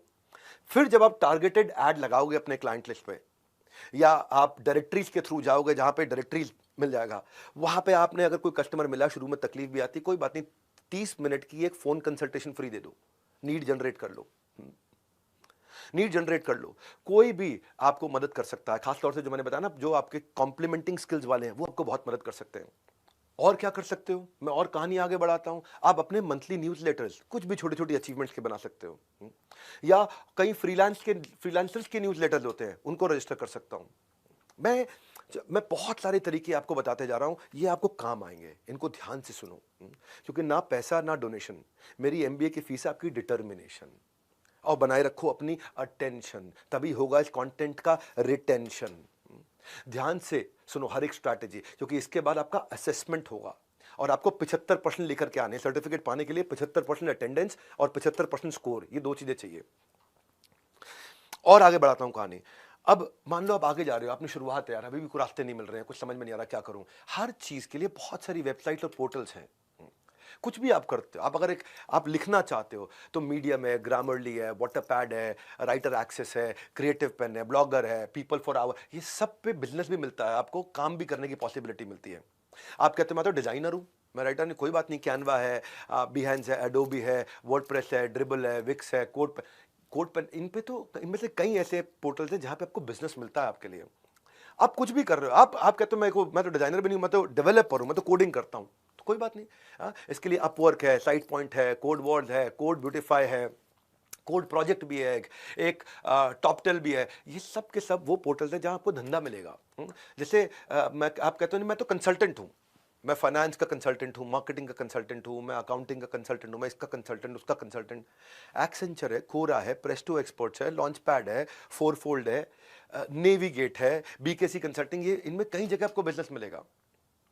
आप कहते हो मैं वर्चुअल असिस्टेंट बनना चाहता हूं, वहां तो बिजनेस मिलने के लिए बहुत जगह है। एक है Time etcetera, Time ETC, Clickworker, Fancy Hands, Assistant Match, virtual Belay. आप कहते हो कि भाई मैं मार्केटर बनना चाहता हूं, तो हब स्पॉट पे जाओ, लिंक्डइन पे जाओ, सेमरश पे जाओ। आप कहते हो मैं तो फोटोग्राफर हूं, खाली फोटो खींचता हूं, मैं क्या धंधा करूंगा, गेटी इमेज है, पिक्साबे है, फ्लिकर है, शटर स्टॉक है, वहां से आप पैसा कमा सकते हो। तो start finding portals for yourself. मैं कस्टमर सर्विस करना चाहता हूं घर से, वी वर्क रिमोटली है, वर्चुअल वोकेशन है, सपोर्ट ड्रिवन है। जो स्ट्रगल है ना आपका आज का, वो आपकी कल की स्ट्रेंथ बिल्ड करेगा। पर वेक्टर बनाओ, अपनी दिशा तैयार करो। ये 10 दिन में आपको मजा आने वाला है, क्योंकि कॉलेज आपको डिग्री देता है, मैं आपको डायनामिक्स दूंगा, केवल डिग्री नहीं दूंगा, डायनामिक्स दूंगा। सिलेबस नहीं, पूरा सिस्टम समझाऊंगा। 10 डे एमबीए फ्री है, वर्थ इट है, इसमें बस आपका मुझे टाइम चाहिए।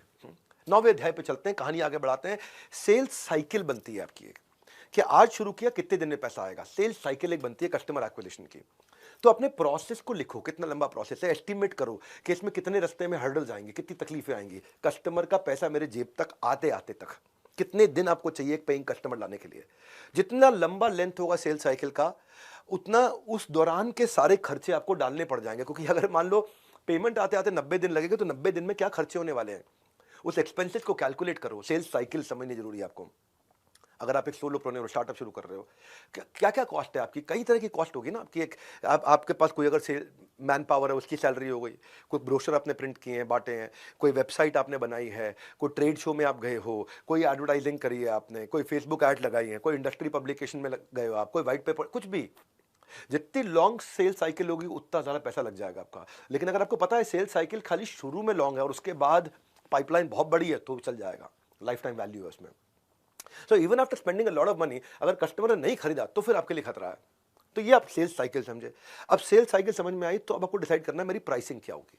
तो मेरा 10वां अध्याय प्राइसिंग का, बहुत वैल्यूएबल कंटेंट है। आपका गोल ये नहीं है कि आप अपने बिल, जितने आपके बिल आपके खर्चे हैं पूरे कर लो। आपका गोल है होना चाहिए कि जिस चीज के लिए मैं वर्दी हूं, जो मेरी वर्थ है, उसका पैसा मुझे मिले। समझो भाई, घोड़ा अगर घास से दोस्ती करेगा तो खाएगा क्या? काम कस्टमर अनुसार, लेकिन दाम काम अनुसार। तो चार्ज व्हाट यू डिजर्व। न ज्यादा में बिकेगा और न कम में बिजनेस जमेगा। सही राइस के लिए जरूरी है सही प्राइस। तो प्राइसिंग को सीखते हैं हम। जब भी आप अगर नए हो ना धंधे में, आपने शुरू किया है, आज सोलोप्रेन्योर की जर्नी है, स्टार्टअप की जर्नी है, तो हमेशा सामने वाले कस्टमर का बजट पहले आप ही पूछ लो। उसको बंडल प्राइस के साथ शुरू करो, फिर इंडिविजुअल प्राइस पे लेके आना। अगर कम करना है तो बंडल प्राइस से चालू करो। अपने आप को कंसल्टेंट की तरह जब पोजीशन करोगे ना, तो ऐसा नहीं है कि मैं यार फ्यूचर में काम मिलेगा उसकी होप में आज ही प्राइस कम कर दूं। नहीं, वो करना भी पड़े तो बहुत छोटा सा टेस्टिमोनियल के लिए कर दो, ताकि आपका प्रोफाइल मजबूत बन जाए। तो और कई बार अगर आपके काम कस्टमर को पसंद नहीं आया तो वो कहेगा इसको रिवाइज करो, उसको दोबारा ठीक करो, दोबारा ठीक करो। ट्राई मारना कि जो रिवीजन है उसका बजट अलग बनवा देना उससे। ये भी तय करने का, लॉन्ग टर्म कॉन्ट्रैक्ट बन रहा है तो तय कर लेना कि मैं 5%, 10% हर 3 महीने, 6 महीने, 1 साल में बढ़ाऊंगा प्राइस। ये चीजें मैं आपको एक्सपीरियंस से बता रहा हूं आज। ये चीजें आपको बता रहा हूं कि शुरुआत कैसे होती है। पहले 1000 दिन की जर्नी में पहले 100 दिन कैसे जाएंगे आपके। अगर ना बोलना पड़े तो कस्टमर को ना बोलना चाहिए। शुरू में सुनना सीखो, हाँ, ज्यादा बात नहीं करना। और देखिए एक चीज आपको समझाता हूं आपको मैं, क्योंकि इसने मुझे 2 साल तक बिजनेस देना है तो कम पैसे लगाता हूं, नहीं। एक बात बताता हूं आपको, एक नया रूल समझाता हूं। 2 साल तक कम पैसे मिलने से ज्यादा अच्छा है कि 4 महीने में, 3 महीने में बहुत ज्यादा पैसे ले लो। आप क्या करो, शॉर्टर डे और हायर रेट ले लो। उससे क्या होगा, आज अपफ्रंट पैसा आना शुरू हो जाएगा, आपके पास कैश फ्लो अच्छे हो जाएंगे।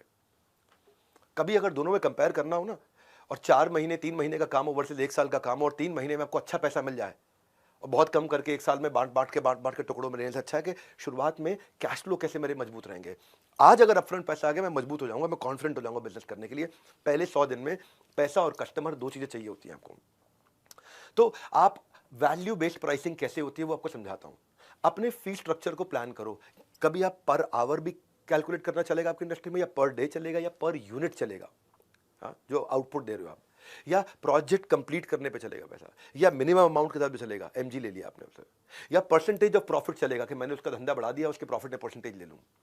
तो आप अपने जो फी स्ट्रक्चर को कैलकुलेट करोगे, शुरुआत में समझ में नहीं आता मैं कौन सा करूं, तो बिलेबल टाइम देख लो, हाँ, या फिर ओवरहेड एक्सपेंसेस और अपने प्रॉफिट मार्जिन को कंसीडर करो। पर हमेशा अपना लोएस्ट प्राइस दिमाग में क्लियर रख के जाना कि इसके नीचे नहीं जाऊंगा, हाँ, ये मेरा लोएस्ट प्राइस है। अपने बेंचमार्क, अपने रेट इंडस्ट्री में पकड़ के अपने लोएस्ट प्राइस को पकड़ के चलो। तो इसके लिए आपको कई बार अपनी न्यूमेरिकल वर्थ कैलकुलेट करनी आनी चाहिए, वो भी आपको समझाता हूं मैं। न्यूमेरिकल वर्थ कैलकुलेट करने से पहले अपनी कॉस्टिंग अंदर एक यूनिट की कितनी पड़ रही है, और बाजार में मेरे अगेंस्ट ऑप्शंस क्या अवेलेबल है, इनको पकड़ के चलना है आपको। अगर आप इनोवेटर हैं कोई, और कोई आप ऐसी चीज ले आए हैं जो बाजार में अवेलेबल नहीं है, और आप जल्दी शुरू में ले आए हैं, तो इस समय पूरा प्राइस चार्ज करो। बाद में प्राइस, जब और लोग बाजार में उतर जाएंगे तब प्राइस कम करो। इसके लिए ये पता है, या फिर दूसरी तरफ होता है बैरियर प्राइसिंग, प्राइस इतना कम कर दूं कि मेरा कॉम्पिटिटर ही ना घुस पाए। लेकिन इसमें थोड़ा खतरा भी रहता है। हाँ, प्राइस इतना कर दूं कि कोई और सप्लायर ही ना घुस पाए। इसमें एक मिल्किंग स्किमिंग होता है कि मैंने बढ़िया प्रोडक्ट एस्टैब्लिश कर लिया है, तो और अभी किसी के पास नहीं है, तो मैं इससे मैक्सिमम कमाते जाऊं, लेकिन जब कॉम्पिटिटर आएगा तब तक मैं अच्छा कमा के निकल जाऊंगा। फिर एक होता है पेनिट्रेशन प्राइसिंग। ये क्या है, मेरे को अब इस मार्केट में मेरा प्रोडक्ट एस्टैब्लिश करना है, बढ़िया अभी तक मेरे को रिजल्ट मिल गए, अब मैं ब्रेक इवन प्राइसिंग से पूरी मार्केट एक बार कैप्चर कर जाऊंगा कि मैं एग्रेसिव मार्केटिंग करूंगा ब्रेक इवन प्राइसिंग के साथ में, कि मैं अभी कमाऊंगा नहीं, बस मुझे कस्टमर जोड़ने अपने साथ में। पर एक खतरनाक भी होता है, उसको बोलते हैं दूसरी तरफ लॉस लीडिंग। लॉस लीडिंग क्या है कि मैं कॉस्ट जो आ रही है उससे भी कम प्राइस करूंगा, है ना। Cost plus margin is actually price, लेकिन यहां क्या कर दिया, मैंने कॉस्ट से भी नीचे ले आया ताकि सारे कंपटीशन को पहले तबाह करूं, जो जियो ने किया, उसने सारे के सारे कंपटीशन को पहले आगे खत्म कर दिया। पहले वो गोल्डन स्टेटमेंट ये है कि जिस दिन आपने अपनी प्राइसिंग में गलती कर दी, आप अपने प्रॉफिट को खत्म कर रहे हो। इसलिए प्राइसिंग को समझना बहुत जरूरी है। हाँ, क्योंकि प्राइसिंग के बहुत तरीके हैं। कुछ एक तरीका होता है कि मैं पहले फ्रीमियम दूंगा फिर प्रीमियम पे लेके आऊंगा, पहले फ्री में दूंगा फिर प्रीमियम पे लेके आऊंगा। एक तरीका होता है वन टाइम अपफ्रंट चार्ज करूंगा, उसके बाद में छोटा छोटा मेंटेनेंस के लिए लेता रहूंगा। एक होता है कॉस्ट प्लस मॉडल। मेरी जो कॉस्ट आ रही है इसको बनाने में, वो आ रही है 78 रुपए, मुझे 78 रुपए के ऊपर 7 रुपए और चाहिए, 85 में बेचूंगा, वो हो गया कॉस्ट प्लस। एक हो गया कि मैं पहली सेल्स में नहीं कमाऊंगा, लेकिन अपसेल करके हाई मार्जिन आइटम बेच के कमाऊंगा। एक होता है जैसे वो इंडस्ट्रियल B2B बिजनेस होता है प्राइसिंग का, जिसमें बड़े बड़े बॉयलर्स लगा दिए जाते हैं इंडस्ट्री में, वो बॉयलर लगा के उसको ऑपरेशन और मेंटेनेंस का पैसा लेते रहते हैं। मैं इस बॉयलर को ऑपरेट करूंगा आपके बिहाफ पे, उसका पैसा कमाऊंगा। जो बड़े पोर्टल्स हैं वो कैसे कमाते हैं, जो ई कॉमर्स के पोर्टल्स हैं या शादी.com जैसे पोर्टल्स हैं, ये लोग ट्रांजैक्शन फी पे कमाते हैं। आपने ट्रांजैक्शन किया, आपस में इंटरैक्ट किया, मैं इस पे कमाऊंगा। कुछ लोग यूजेज पे कमाते हैं, जितना यूज करोगे, मैं सर्वर दे रहा हूँ, AWS दे रहा हूँ, अमेजॉन वेब सर्विसेज क्लाउड दे रहा हूँ, आप जितना इस्तेमाल करोगे उतना कमाऊंगा। एक होता है टेलीकॉम का ARPU, एवरेज रेवेन्यू उतना चाहिए मुझे पर यूजर। फ्रेंचाइज से कमाया जाता है। मैं अलग अलग बातें बता रहा हूँ, हर तरह का कस्टमर अलग तरीके का पैसा देने को तैयार है। इंडस्ट्री के हिसाब से होता है। हैंडसेट मोबाइल की इंडस्ट्री में चले गए अगर आप, तो वहां शुरू में जब मोबाइल का हैंडसेट आता है, शुरू में वो 1 लाख रुपए का फोन होता है, फिर 90,000 का होता है, फिर वही फोन 80,000 का बिकने लग जाता है, फिर वही फोन थोड़े दिन बाद 70,000 रुपए का भी बिकता है। पर रियल एस्टेट में अलग है। रियल एस्टेट में आप जाओगे, आप प्री लॉन्च में फ्लैट खरीदोगे तो हो सकता है आपको 4,000 रुपए स्क्वायर फीट मिल जाए, स्ट्रक्चर खड़ा हो गया 5,000 रुपए स्क्वायर फीट मिल रहा है, फिनिशिंग हो गई 6,000 रुपए स्क्वायर फीट हो गया, वहां के फैमिली रहने लग गई, स्विमिंग पूल चालू हो गया, वहां जिम चल रहा है सोसाइटी के अंदर, अपार्टमेंट के अंदर, वहां सारी एक्टिविटीज बढ़िया चल रही हैं, अब 7,000 रुपए स्क्वायर फीट हो गया। तो इंडस्ट्री के हिसाब से होता है। अगर आपने ओवर प्राइसिंग कर दी तो माल नहीं बिकेगा, अंडर प्राइसिंग कर दी तो प्रॉफिट नहीं कमा पाओगे, दोनों चीजें हैं। तो राइट प्राइसिंग को सीखना जरूरी है। ओवर प्राइसिंग पे माल नहीं बिकता, अंडर प्राइसिंग पे प्रॉफिट नहीं आता। What is the right pricing? अब आपको मैं एक एक करके पकड़ाते जाऊंगा, बहुत बढ़िया चैप्टर्स पे लेके जाऊंगा। जो रिटेन रहेगा वही रिटर्न पाएगा। रिटेन रहो इस प्रोग्राम में, तभी रिटर्न मिलेगा लाइफ में। जो मिस कर देगा वो रिग्रेट करेगा। कॉस्ट नहीं है इसका मतलब ये नहीं है कि आप कैजुअल रहोगे, अटेंटिव रहो, पार्टिसिपेट करो, नोट्स बनाओ और 11वें अध्याय की तरफ कहानी को लेके चलो, वो है नेगोशिएशन। फ्रीलांस का मतलब ये नहीं कि मैं फ्री में काम करूं। If you are good at something, free में करने की जरूरत नहीं है आपको उसको। सो क्या करूं फिर मैं, कैसे नेगोशिएट करूं? डोंट गो ब्लाइंड, तैयारी करके जाओ। If you don't prepare you have to repair. जिस कस्टमर के पास जा रहे हो उसके फाइनेंशियल्स पढ़ो, उसके बारे में प्रेस में पढ़ो, उसके रिव्यूज पढ़ो, उसके अगेंस्ट क्या कंप्लेंट हो रही है पढ़ो, उसकी वेबसाइट्स को पढ़ो, उसके ब्लॉग को पढ़ो, उसके सोशल मीडिया फीड्स को पढ़ो। जब आप तैयार होकर जाओगे ना, तो आप घबराहट के मारे नेगोशिएट नहीं करोगे। You don't negotiate out of fear, but never fear to negotiate. ये कैसे करोगे आप, मैं बताता हूं आपको। आपको अपना मस्ट हैव पता होना चाहिए, ये मेरा डील ब्रेकर है, ये मेरा डील मेकर है। You do not get what you want, you get what you negotiate. बड़ा इंपॉर्टेंट चैप्टर है ये। शुरुआती बिजनेस में ना समझ में नहीं आता मैं नेगोशिएट कैसे करूं। अपने प्राइस को नीचे करने से पहले 2 बार 3 बार सोच लेना। बहुत ज्यादा फ्लेक्सिबिलिटी दिखाओगे ना प्राइस में, तो आपकी क्लियर वैल्यू नहीं दिखाई पड़ेगी उसको। आप एक्सपेक्ट नहीं कर सकते अपने क्लाइंट से कि वो आपको रिस्पेक्ट करेगा, क्योंकि आप बार बार फ्लक्चुएट कर रहे हो अपने रेट्स के बारे में, तो वो और बाद में आपको रेज करने में भी दिक्कत आएगी और मार्केट में ये बात फैल जाएगी। ज्यादा फंस गए, साइलेंट हो जाओ। कहीं नेगोशिएशन में दिक्कत आ रही है, when in doubt stay silent. अच्छा है ये, ओवर कमिट करने के मुकाबले ज्यादा अच्छा है। और साइलेंट से मेरा मतलब ये नहीं है कि आपको पैसे की बात करने में घबराहट होनी चाहिए। It is cool to talk about money, no problem. सीधा सीधा पूछ लो ना, आपका प्रोजेक्ट बजट क्या है, आप किस रेंज में ढूंढ रहे हैं। अगर क्लाइंट आपसे पूछ लेता है कि आपकी फीस क्या है, तो उसको वापस डाल दो। लेट्स टॉक अबाउट कि आपको काम क्या क्या चाहिए, आपका स्कोप क्या है, तब हम कॉस्ट प्लान कर लेते हैं आपके लिए। कई बार आपको दिक्कत लगे, रिस्क लगे, यार इस ज्यादा पैसे दे सकता है, कम दे सकता है, आप रेंज ऑफ प्राइस कोट कर दो ताकि वो आपके साथ लगा रहे। वो ज्यादा वाला भी उसको लगे इसके पास ज्यादा वाला आइटम भी है, सस्ते वाला आइटम भी है, कहीं ना कहीं फॉल कर जाएगा वो। तो इसलिए डिटेल मांगो शुरू में उससे, उसको बोलो it is hard to cost out a project accurately जब तक मुझे आपसे पूरी इंफॉर्मेशन नहीं मिलेगी। मैंने आपको अभी थोड़ी देर पहले बताया था डोंट वर्क फॉर फ्री। इसका मतलब क्या है, हमेशा अपना मार डिसाइड करो, MAR, मिनिमम एक्सेप्टेबल रेट। ये मेरा मिनिमम एक्सेप्टेबल रेट है, इसके नीचे नहीं जाता मैं। आपको अगर करना भी पड़ रहा है तो छोटा ब्रीफ सैंपल फॉर फ्री कर सकते हो और लॉन्गर सैंपल फॉर फी कर सकते हो। छोटे काम फ्री, बड़े काम की फीस। ये फीस और फ्री के बीच का आपको अपना तरीका निकालना पड़ेगा कि मैं सोच करके चुनूंगा कि ये कस्टमर गाय है जो मुझे दूध देगा, मुर्गी है जो मुझे अंडा देगा, या बैल है कुछ नहीं देगा खाली लात मारेगा।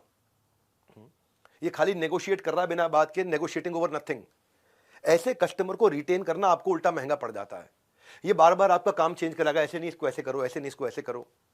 तो आपको you should learn to disagree without being disagreeable. तो ये बड़ा एक सीक्रेट है नेगोशिएशन का। मेरे साथ लगे रहना, बहुत अमेजिंग चीज है जो एक साथ दे रहा हूं, नेक्टर निचोड़। ये याद रखना, बार बार बताता हूं, फ्री इसका मतलब ये नहीं है कि फॉर ग्रांटेड लो, फोकस बनाए रखो।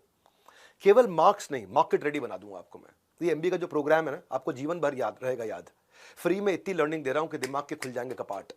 प्राइसिंग और नेगोशिएशन सीख रहे थे।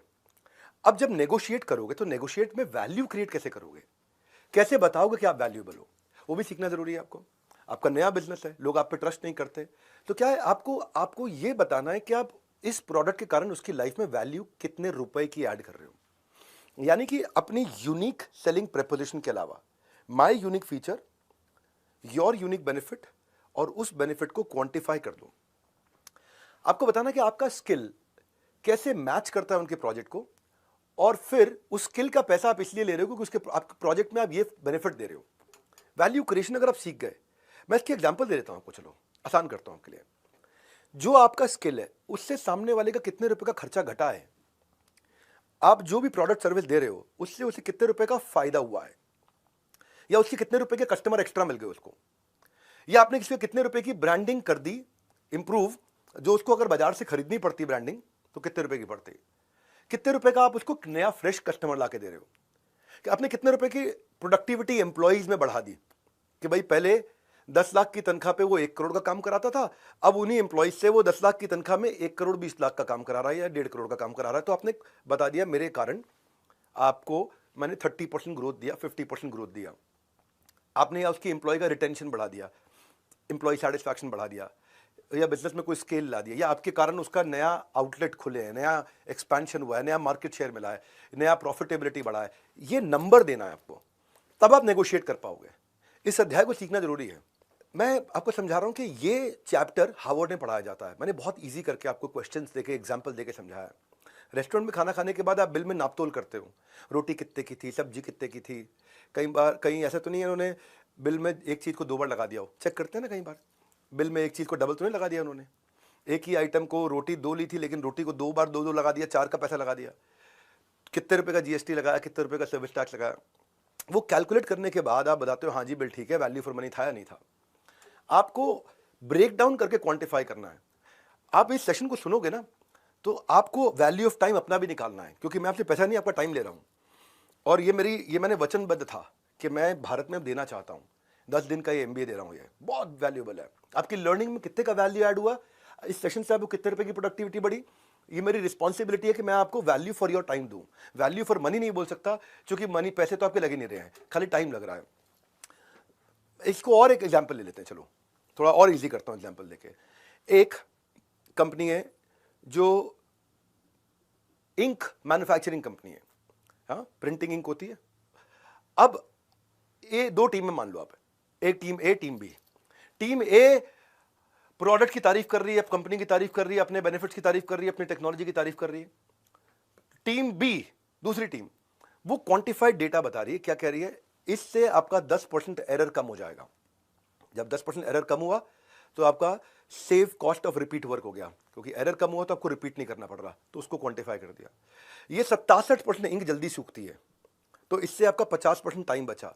50% टाइम बचा तो आपकी एफिशिएंसी डबल हो गई, क्योंकि टाइम आधा लगा, एफिशिएंसी डबल हो गई, उसको क्वांटिफाई करके दिया। ये बताया कि भाई मेरी इसलिए इन रीजन से जो है इंक पहली बार में फर्स्ट टाइम राइट देता है, इसके कारण ये 70% सस्ती पड़ती है। चाहे आप बेच रहे हो 20% महंगी बाजार के मुकाबले, पर आपने क्वांटिफाई करके समझा दिया कि 70% दूसरे कॉम्पिटिटर्स के मुकाबले में सस्ता हूँ। क्यों? क्योंकि मेरा आउटकम में आपकी लाइफ में ये वैल्यू आ रहा है। तो अब जीतेगा कौन, टीम ए कि बी? सिंपल सी बात है, टीम बी जीतेगी। तो ये बड़ा इंपॉर्टेंट है कि आप सामने वाले को गणित लगा के दिखाओ कि कितने रुपए का मैं तुम्हें फायदा करा रहा हूं। तब ये पिछले 2 अध्याय इससे जुड़ते हैं कि मैं प्राइसिंग सिखाया, नेगोशिएशन सिखाया, लेकिन अगर क्वांटिफिकेशन ऑफ वैल्यू नहीं सिखाया तो पिछले 2 अध्याय अधूरे रह गए। बड़ा कनेक्टेड सा है ये चैप्टर आज का डे 1 MBA का। अब जब आप ये कर रहे हो तो इसको मैं 13वें अध्याय की तरफ लेके चलता हूं, वो है कॉन्ट्रैक्ट्स एंड पेपर वर्क। अगर आपने ये सब चीजों को जो आपने कॉन्ट्रैक्ट किया है, जब तक कॉन्ट्रैक्ट साइन नहीं हुआ कुछ भी रियल नहीं है। Until a contract is signed, nothing is real। और मैं बताऊं फिर फंस जाओगे आप जब कॉन्ट्रैक्ट नहीं हुआ। वो कहते हैं ना कि थोड़ा बहुत शतरंज का आना भी जरूरी है साहब, क्योंकि कई बार सामने वाला मोहरा चल रहा होता है और हम यारी दोस्ती निभा रहे होते हैं। और कॉन्ट्रैक्ट इतने ध्यान से बनाओ, क्योंकि कॉन्ट्रैक्ट को एक बार साइन कर दिया तो अनसाइन नहीं कर सकते। हाँ, एक बार डन कर दिया तो अनडन नहीं कर सकते। हाँ, एक बार अग्री कर लिया तो डिसअग्री नहीं कर सकते। तो सारी थिंकिंग पहले ही कर लो कॉन्ट्रैक्ट पेपर वर्क की। नया बिजनेस शुरू किया आपने, बिल्कुल सॉलिड वेल स्कोप कॉन्ट्रैक्ट होना चाहिए, इसमें सारे पॉइंट्स कवर्ड हो, और उसमें आपकी डाउन पेमेंट कितनी मिलेगी, किस डेट को मिलेगी, और अपने इनवॉइस रिमाइंडर्स को भी ऑटोमेट कर लो। इसके भी टूल्स आते हैं बहुत सारे, तो ऑटोमेट कर लो ताकि इनवॉइस उसके बाद अपने आप पहुंच जाए। और अगर वो लेट पैसे दे रहा है तो कॉन्ट्रैक्ट में डाल दो कि लेट फी का क्या चार्ज है, कितना चार्ज करोगे। तो ये अकाउंटिंग सॉफ्टवेयर आपको मिल जाएंगे बहुत सारे फ्री में, जिनको आप इस्तेमाल करो। और अगर कभी किसी के लिए फ्री में भी काम करना पड़ रहा है तो भी कॉन्ट्रैक्ट साइन करो। हाँ, और आप उससे जो पेमेंट के मोड्स हैं, कैसे पेमेंट करेगा, वो भी कॉन्ट्रैक्ट में कवर करो। क्योंकि नहीं तो कभी भी कुछ गलत क्लाइंट हाथ में लग गया ना, तो कहते हैं ना किसी के झूठे कदमों की आहट आपका भरोसा ना कुचल दे। तो शुरू से ही एक कंसल्टेंट रखो जो नॉलेजेबल लॉयर हो, जिसको साल का आपने पैसा देना हो, महीने का छोटा छोटा अमाउंट, वो शुरू में सारे कॉन्ट्रैक्ट आपके कंप्लीट करा दे। एक अच्छा चार्टर्ड अकाउंटेंट आउटसोर्स कर दो जो आपकी LLP पार्टनरशिप बना दे, सूटेबल कंपनी बना दे। आपके बिजनेस परमिट चाहिए कोई तो वो बता दे क्या टैक्स है, क्या लाइसेंस है, क्या रजिस्ट्रेशन है। हाँ, सारे नेसेसरी पेपर वर्क कंप्लीट कर लो। कॉन्ट्रैक्ट पेपर वर्क में ना मैं एक थोड़ा अलग प्रकार का हिस्सा भी कवर कर लेता हूँ। पेपर वर्क में आपको अपना भी पेपर वर्क करना है, कि अपने बजट्स भी बना के रखने हैं, जिससे आपको टारगेट मिलेगा कि आपको करना क्या है। बजट का मतलब है कि आप अपना ना ऐसा कर लो, पहले अपनी चेकबुक, क्रेडिट कार्ड वगैरह निकाल लो, बैंक स्टेटमेंट निकाल लो, अपने फाइनेंशियल रिकॉर्ड पिछले 12 महीने के निकाल लो, निकाल के इकट्ठे कर लो। इकट्ठे करके चेक करो इसमें फैमिली के खर्चे कितने थे, लोन के कितने थे, रेंट के कितने थे, आपके मेडिकल बिल्स कितने थे, कितना खर्चा आप महीने भर में करते हो। जैसे ही आपको समझ में आ जाएगा ना, आपको क्लियर हो जाएगा कि सारे एक्सपेंसेस कवर करने के लिए कितना कमाना है, तो अपने बजट को पकड़ के चलो। फ्रीलांसिंग जो है या स्टार्टअप जो है, उसमें हर महीने सेम पैसा नहीं कमाओगे आप।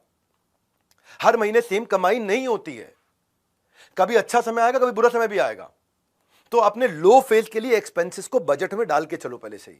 वो कैसे होगा, वो 12 महीने का हिसाब किताब पुराना देखो, उससे आपको आपका पैटर्न मिल जाएगा कि आपका पैटर्न क्या है। आपके खर्चों का 12 महीने का पैटर्न मिल जाएगा। तो आपके पर्सनल और बिजनेस एक्सपेंस अलग कर लो। जब खर्च का रखोगे पूरा हिसाब, या ऐसे बोलता हूं उसको, जब खर्च का पूरा पूरा हिसाब रखोगे, जीवन को लाजवाब रखोगे। अगले अध्याय की तरफ कहानी को बढ़ाते हैं। 14वें अध्याय को इससे कनेक्ट करके समझाता हूं। हर समय सेम नहीं होता, कभी खराब समय आएगा।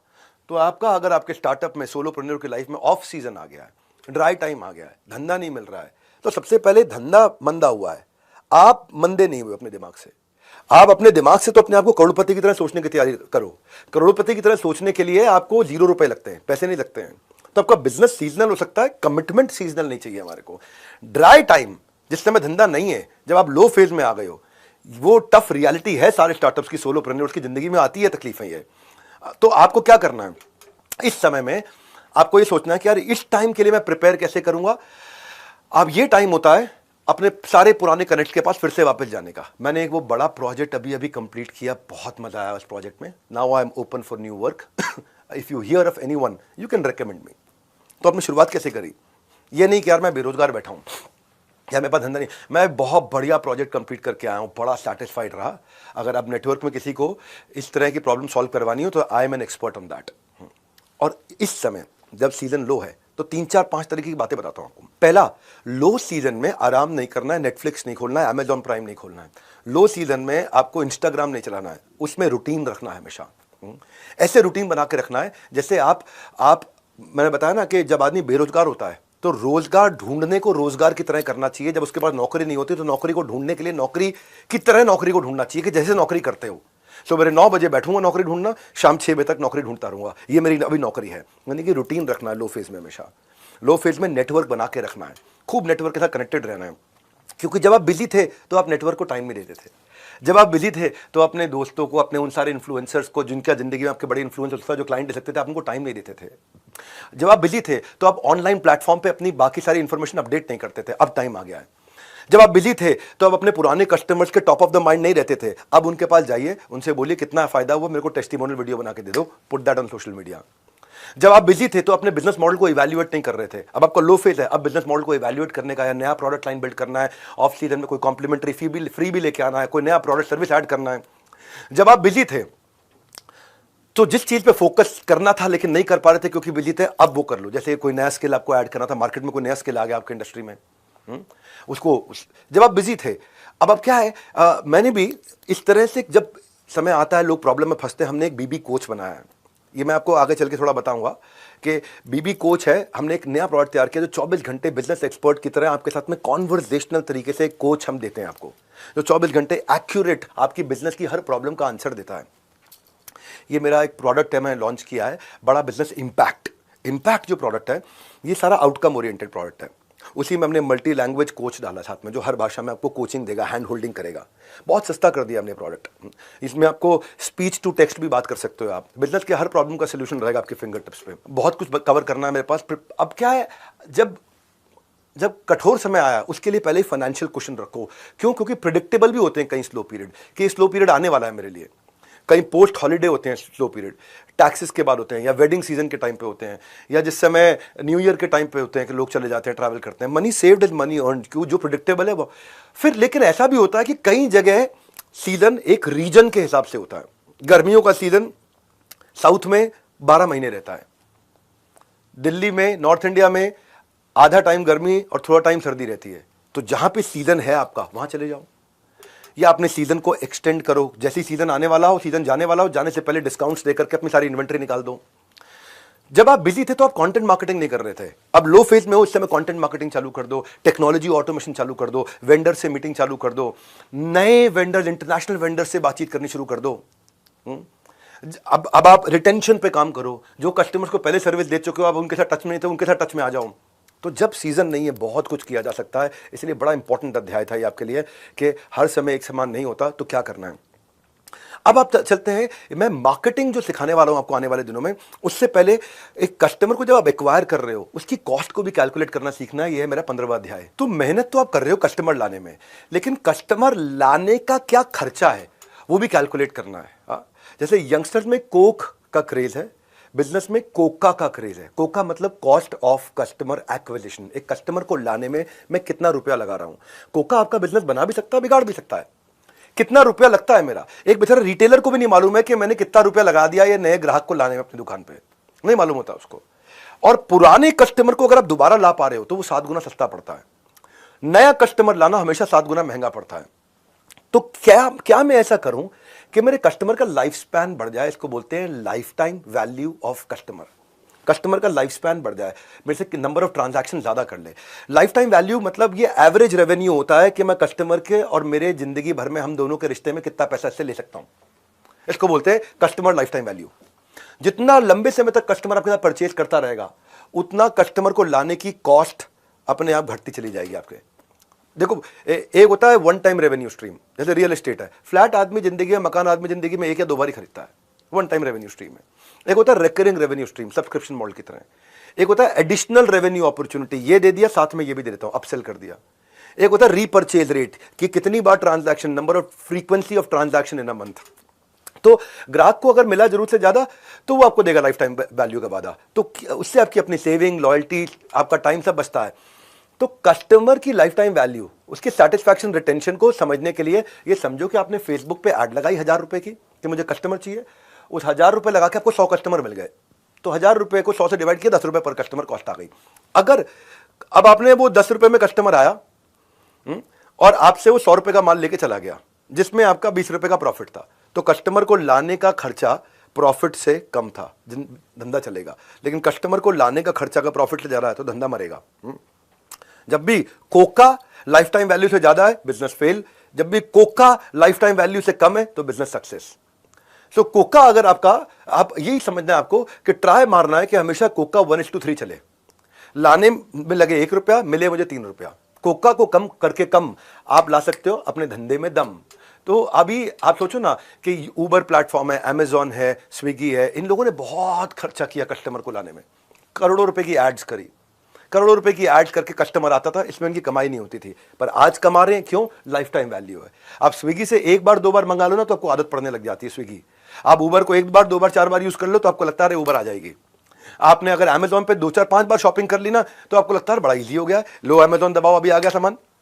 तो ये ब्लिंकिट फट से सामान आ जाता है घर पे।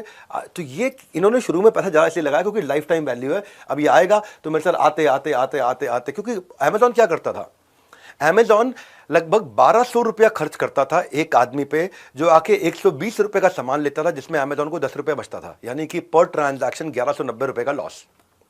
तो 1190 रुपया लग गया, उसका लॉस हो गया एडिशनल किसी भी कस्टमर को लाने का।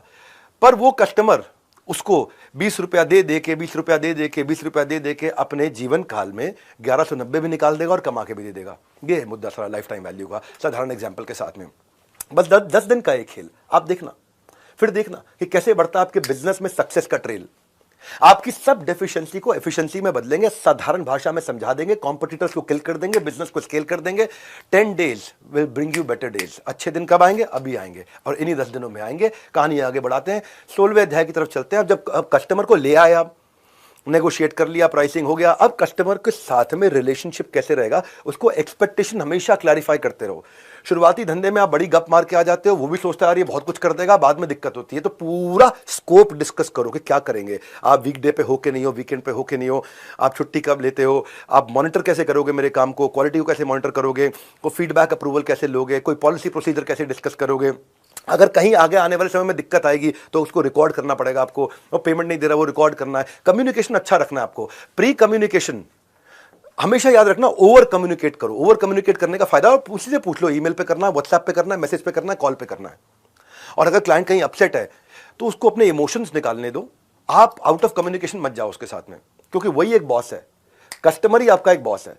वो जिस दिन चाहे आपकी नौकरी से आपको निकाल देगा, दूसरे को ज्वाइन करके वो दूसरे से सामान खरीदना शुरू कर देगा। लिंक्डइन के बाद से सेल्स वर्ड बदल गया है। एबीसी पहले बोलते थे ऑलवेज बी क्लोजिंग, अब बोलते हैं ऑलवेज बी कनेक्टिंग। तो अब कनेक्ट करना है, और कनेक्ट करना है और कैसे रिश्ता बना के रखना है, ये मेरा 17वां अध्याय है कि बी देयर, वहां रहो, प्रिपेयर, और प्रिपेयर होकर के रहो, एंड से यू केयर, बताना है कि मैं उसकी केयर कर रहा हूं। क्योंकि आपको फंड रेजिंग नहीं करनी है, फ्रेंड रेजिंग करनी है। अगर वो कस्टमर आपका फ्रेंड बन गया तो फंड अपने आप आएगा। पहले फ्रेंड आता है, बाद में फंड आता है। आप पैसे के चक्कर में लगे रहते हो तो कस्टमर के साथ अरे वाह एक्सपीरियंस कैसे दें। आप हमेशा उसकी लेटेस्ट न्यूज को पकड़ के रखो, क्या चल रहा है उसकी जिंदगी में। जब भी आप उसके साथ मीटिंग कर रहे हो, हर मीटिंग के बाद में रिकैप करो, मीटिंग उसको क्लियर करो, अंडर प्रॉमिस करो, कम कमिट करो, जरा डिलीवर करो। आप जो आप कर सकते हो हाँ कर दो, जो नहीं कर सकते हो उसका तरीका बदलो, पॉजिटिव लैंग्वेज के साथ करो। मैं बताता हूं आपको पॉजिटिव लैंग्वेज कैसे लेते हैं। सबसे पहले पॉजिटिव बिहेवियर रखो, किसी भी मीटिंग पे या कॉल पे लेट मत आओ, लोग याद रखते हैं। उसके साथ अगर मीटिंग कर रहे हो तो बीच में फोन मत लो, अनलेस ये कोई बहुत बड़ा डीप क्राइसिस है, don't take calls in between, it doesn't, people don't like it. उनके साथ टच में रहने का तरीका ये है कि जब वो आपको पे नहीं कर रहा तब भी आप टच में रहो। आप क्लाइंट को ऐसा फील कराओ कि मैंने आपकी वेबसाइट चेक करी थी और मैंने ये देखा, मैंने आपके बारे में कुछ प्रिलिमिनरी रिसर्च करी, मैंने ये देखा, मैं अपने नोट्स रिव्यू कर रहा था, मुझे ये समझ में आया आपके बारे में, मैंने आपकी एक लेटेस्ट किताब पढ़ी, मुझे बड़ा अच्छा लगा, मैं आपका सोशल मीडिया देख रहा था, अरे क्या बढ़िया पोस्ट किया। वो कनेक्ट फील करता है, बस सिंपल। ये नहीं कि भाई मेरा माल ले लो। हाँ, ट्रांसपेरेंसी रखोगे, ट्रस्ट आएगा। शुरुआती रिलेशनशिप के अंदर लोग आपकी ट्रांजैक्शंस को ध्यान से देखते हैं और वहीं से ट्रस्ट करना शुरू करते हैं। जितना हो सके इस ट्रस्ट को बिल्ड करो, ट्रस्ट को बिल्ड करो, पर्सनल केयर के द्वारा कर सकते हो। मेरे को आता है बहुत साल पहले की बात है, एक कस्टमर ने, मेरी एक मीटिंग कैंसिल हो गई थी उसके साथ में, क्योंकि उसने मैसेज लिखा कि उसकी वाइफ की कोई हेल्थ इमरजेंसी आ गई है। और उस मीटिंग में 8-9 लोग थे, 8-9 लोग इकट्ठे बैठे थे और मैं भी बैठा था वहाँ पे। और वो आदमी उठ के चला गया कि मेरी वाइफ की कोई हेल्थ इमरजेंसी आ गई है तो मीटिंग हमें कैंसिल करनी पड़ेगी। तो मैंने रात को उसको मैसेज किया कि आपकी वाइफ की हेल्थ कैसी है। उसने रिप्लाई लिखा, खाली आपको याद रह गया था कि मेरी वाइफ की हेल्थ खराब है, बाकी सब भूल गए थे। अब इतना सा एक मैसेज, उसके कारण मैंने इतना बड़ा क्लाइंट का दिल जीत लिया था। ये चीज़ें पर्सनल केयर बड़ी इंपॉर्टेंट होती है। और आप मान लीजिए आपके साथ कोई गलती हो भी जाती है और आपको कोई बैड न्यूज़ देनी है तो साथ बैठ के आराम से बात करते हुए करो। ये नहीं कि ईमेल लिख दिया, ईमेल से नहीं चलेगा। कोई कंप्लेंट भी है तो हमेशा गुड न्यूज़ के साथ शुरू करो। तो ये कॉन्वर्सेशन, ये कम्युनिकेशन और पर्सनालिटी डेवलपमेंट में आपको आगे और डिटेल में सिखाऊंगा। आप हमेशा सोल्यूशन ओरिएंटेड बात करो, पॉजिटिव बात करो, और राइटिंग में हो सके तो कंप्लीट करो डिस्कशंस को। रेपुटेशन अपनी बिल्ड करो, क्योंकि रेपुटेशन करेंसी है। अगर आपको कोई नेगेटिव बात करनी भी है तो मैं आज आपको टेक्निक बताता हूं।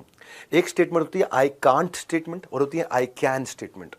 कोई काम अगर आप नहीं भी कर सकते तो उसको भी आई कांट की जगह आई कैन में परिवर्तित किया जा सकता है।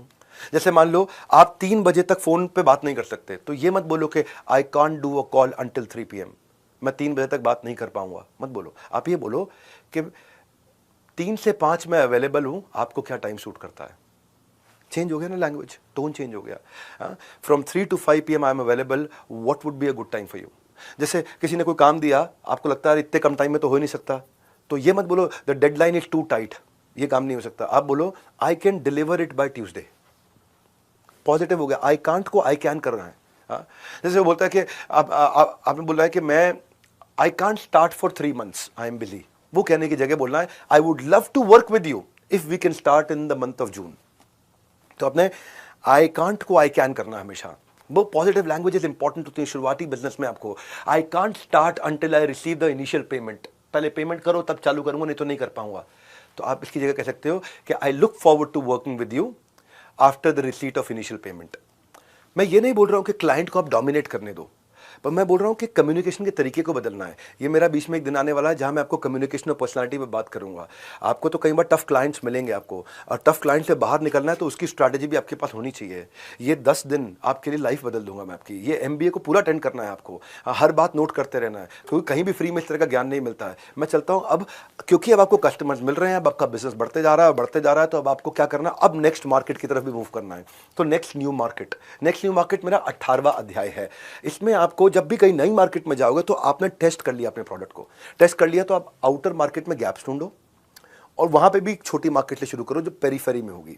जैसे मान लो आप दिल्ली में हो तो दिल्ली का पेरीफेरी क्या है, गाजियाबाद के आगे का हिस्सा हापुड़ तक चले जाऊं, फरीदाबाद के आगे का हिस्सा बल्लभगढ़ तक चले जाऊं, नोएडा का आगे का हिस्सा ग्रेटर नोएडा तक चले जाऊं, गुड़गांव के आगे का हिस्सा मानेसर से आगे चले जाऊं।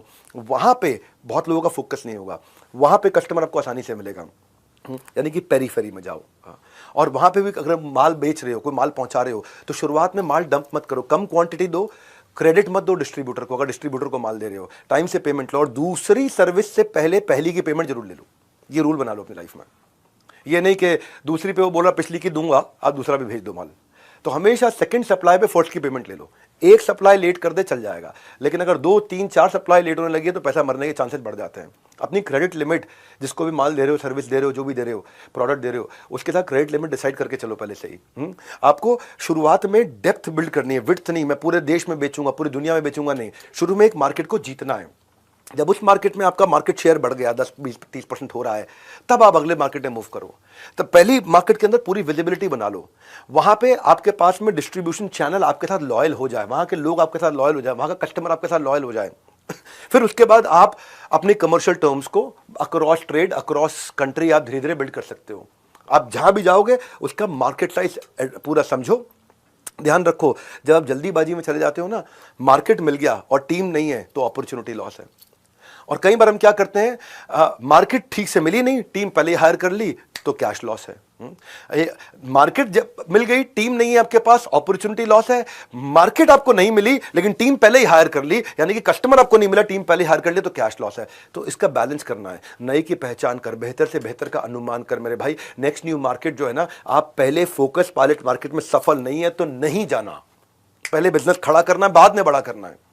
पहले देखना है आपको कि ये सफल हो गया, अब मैं देखता हूं अगली मार्केट की अपॉर्चुनिटी साइज क्या है। और मेरे पास 3 चीजें हैं, टीम, टेक्नोलॉजी और ट्रेनिंग। अगर मेरे पास टीम ठीक है वहां पहुंचने के लिए, मेरे पास टेक्नोलॉजी जिससे मैं ट्रैक और एफिशिएंसी कर ला सकता हूं, और ट्रेनिंग पूरी दे दी है ताकि वो माल जाकर के बेच के आए, तब आप नेक्स्ट न्यू मार्केट में एंटर करते हो।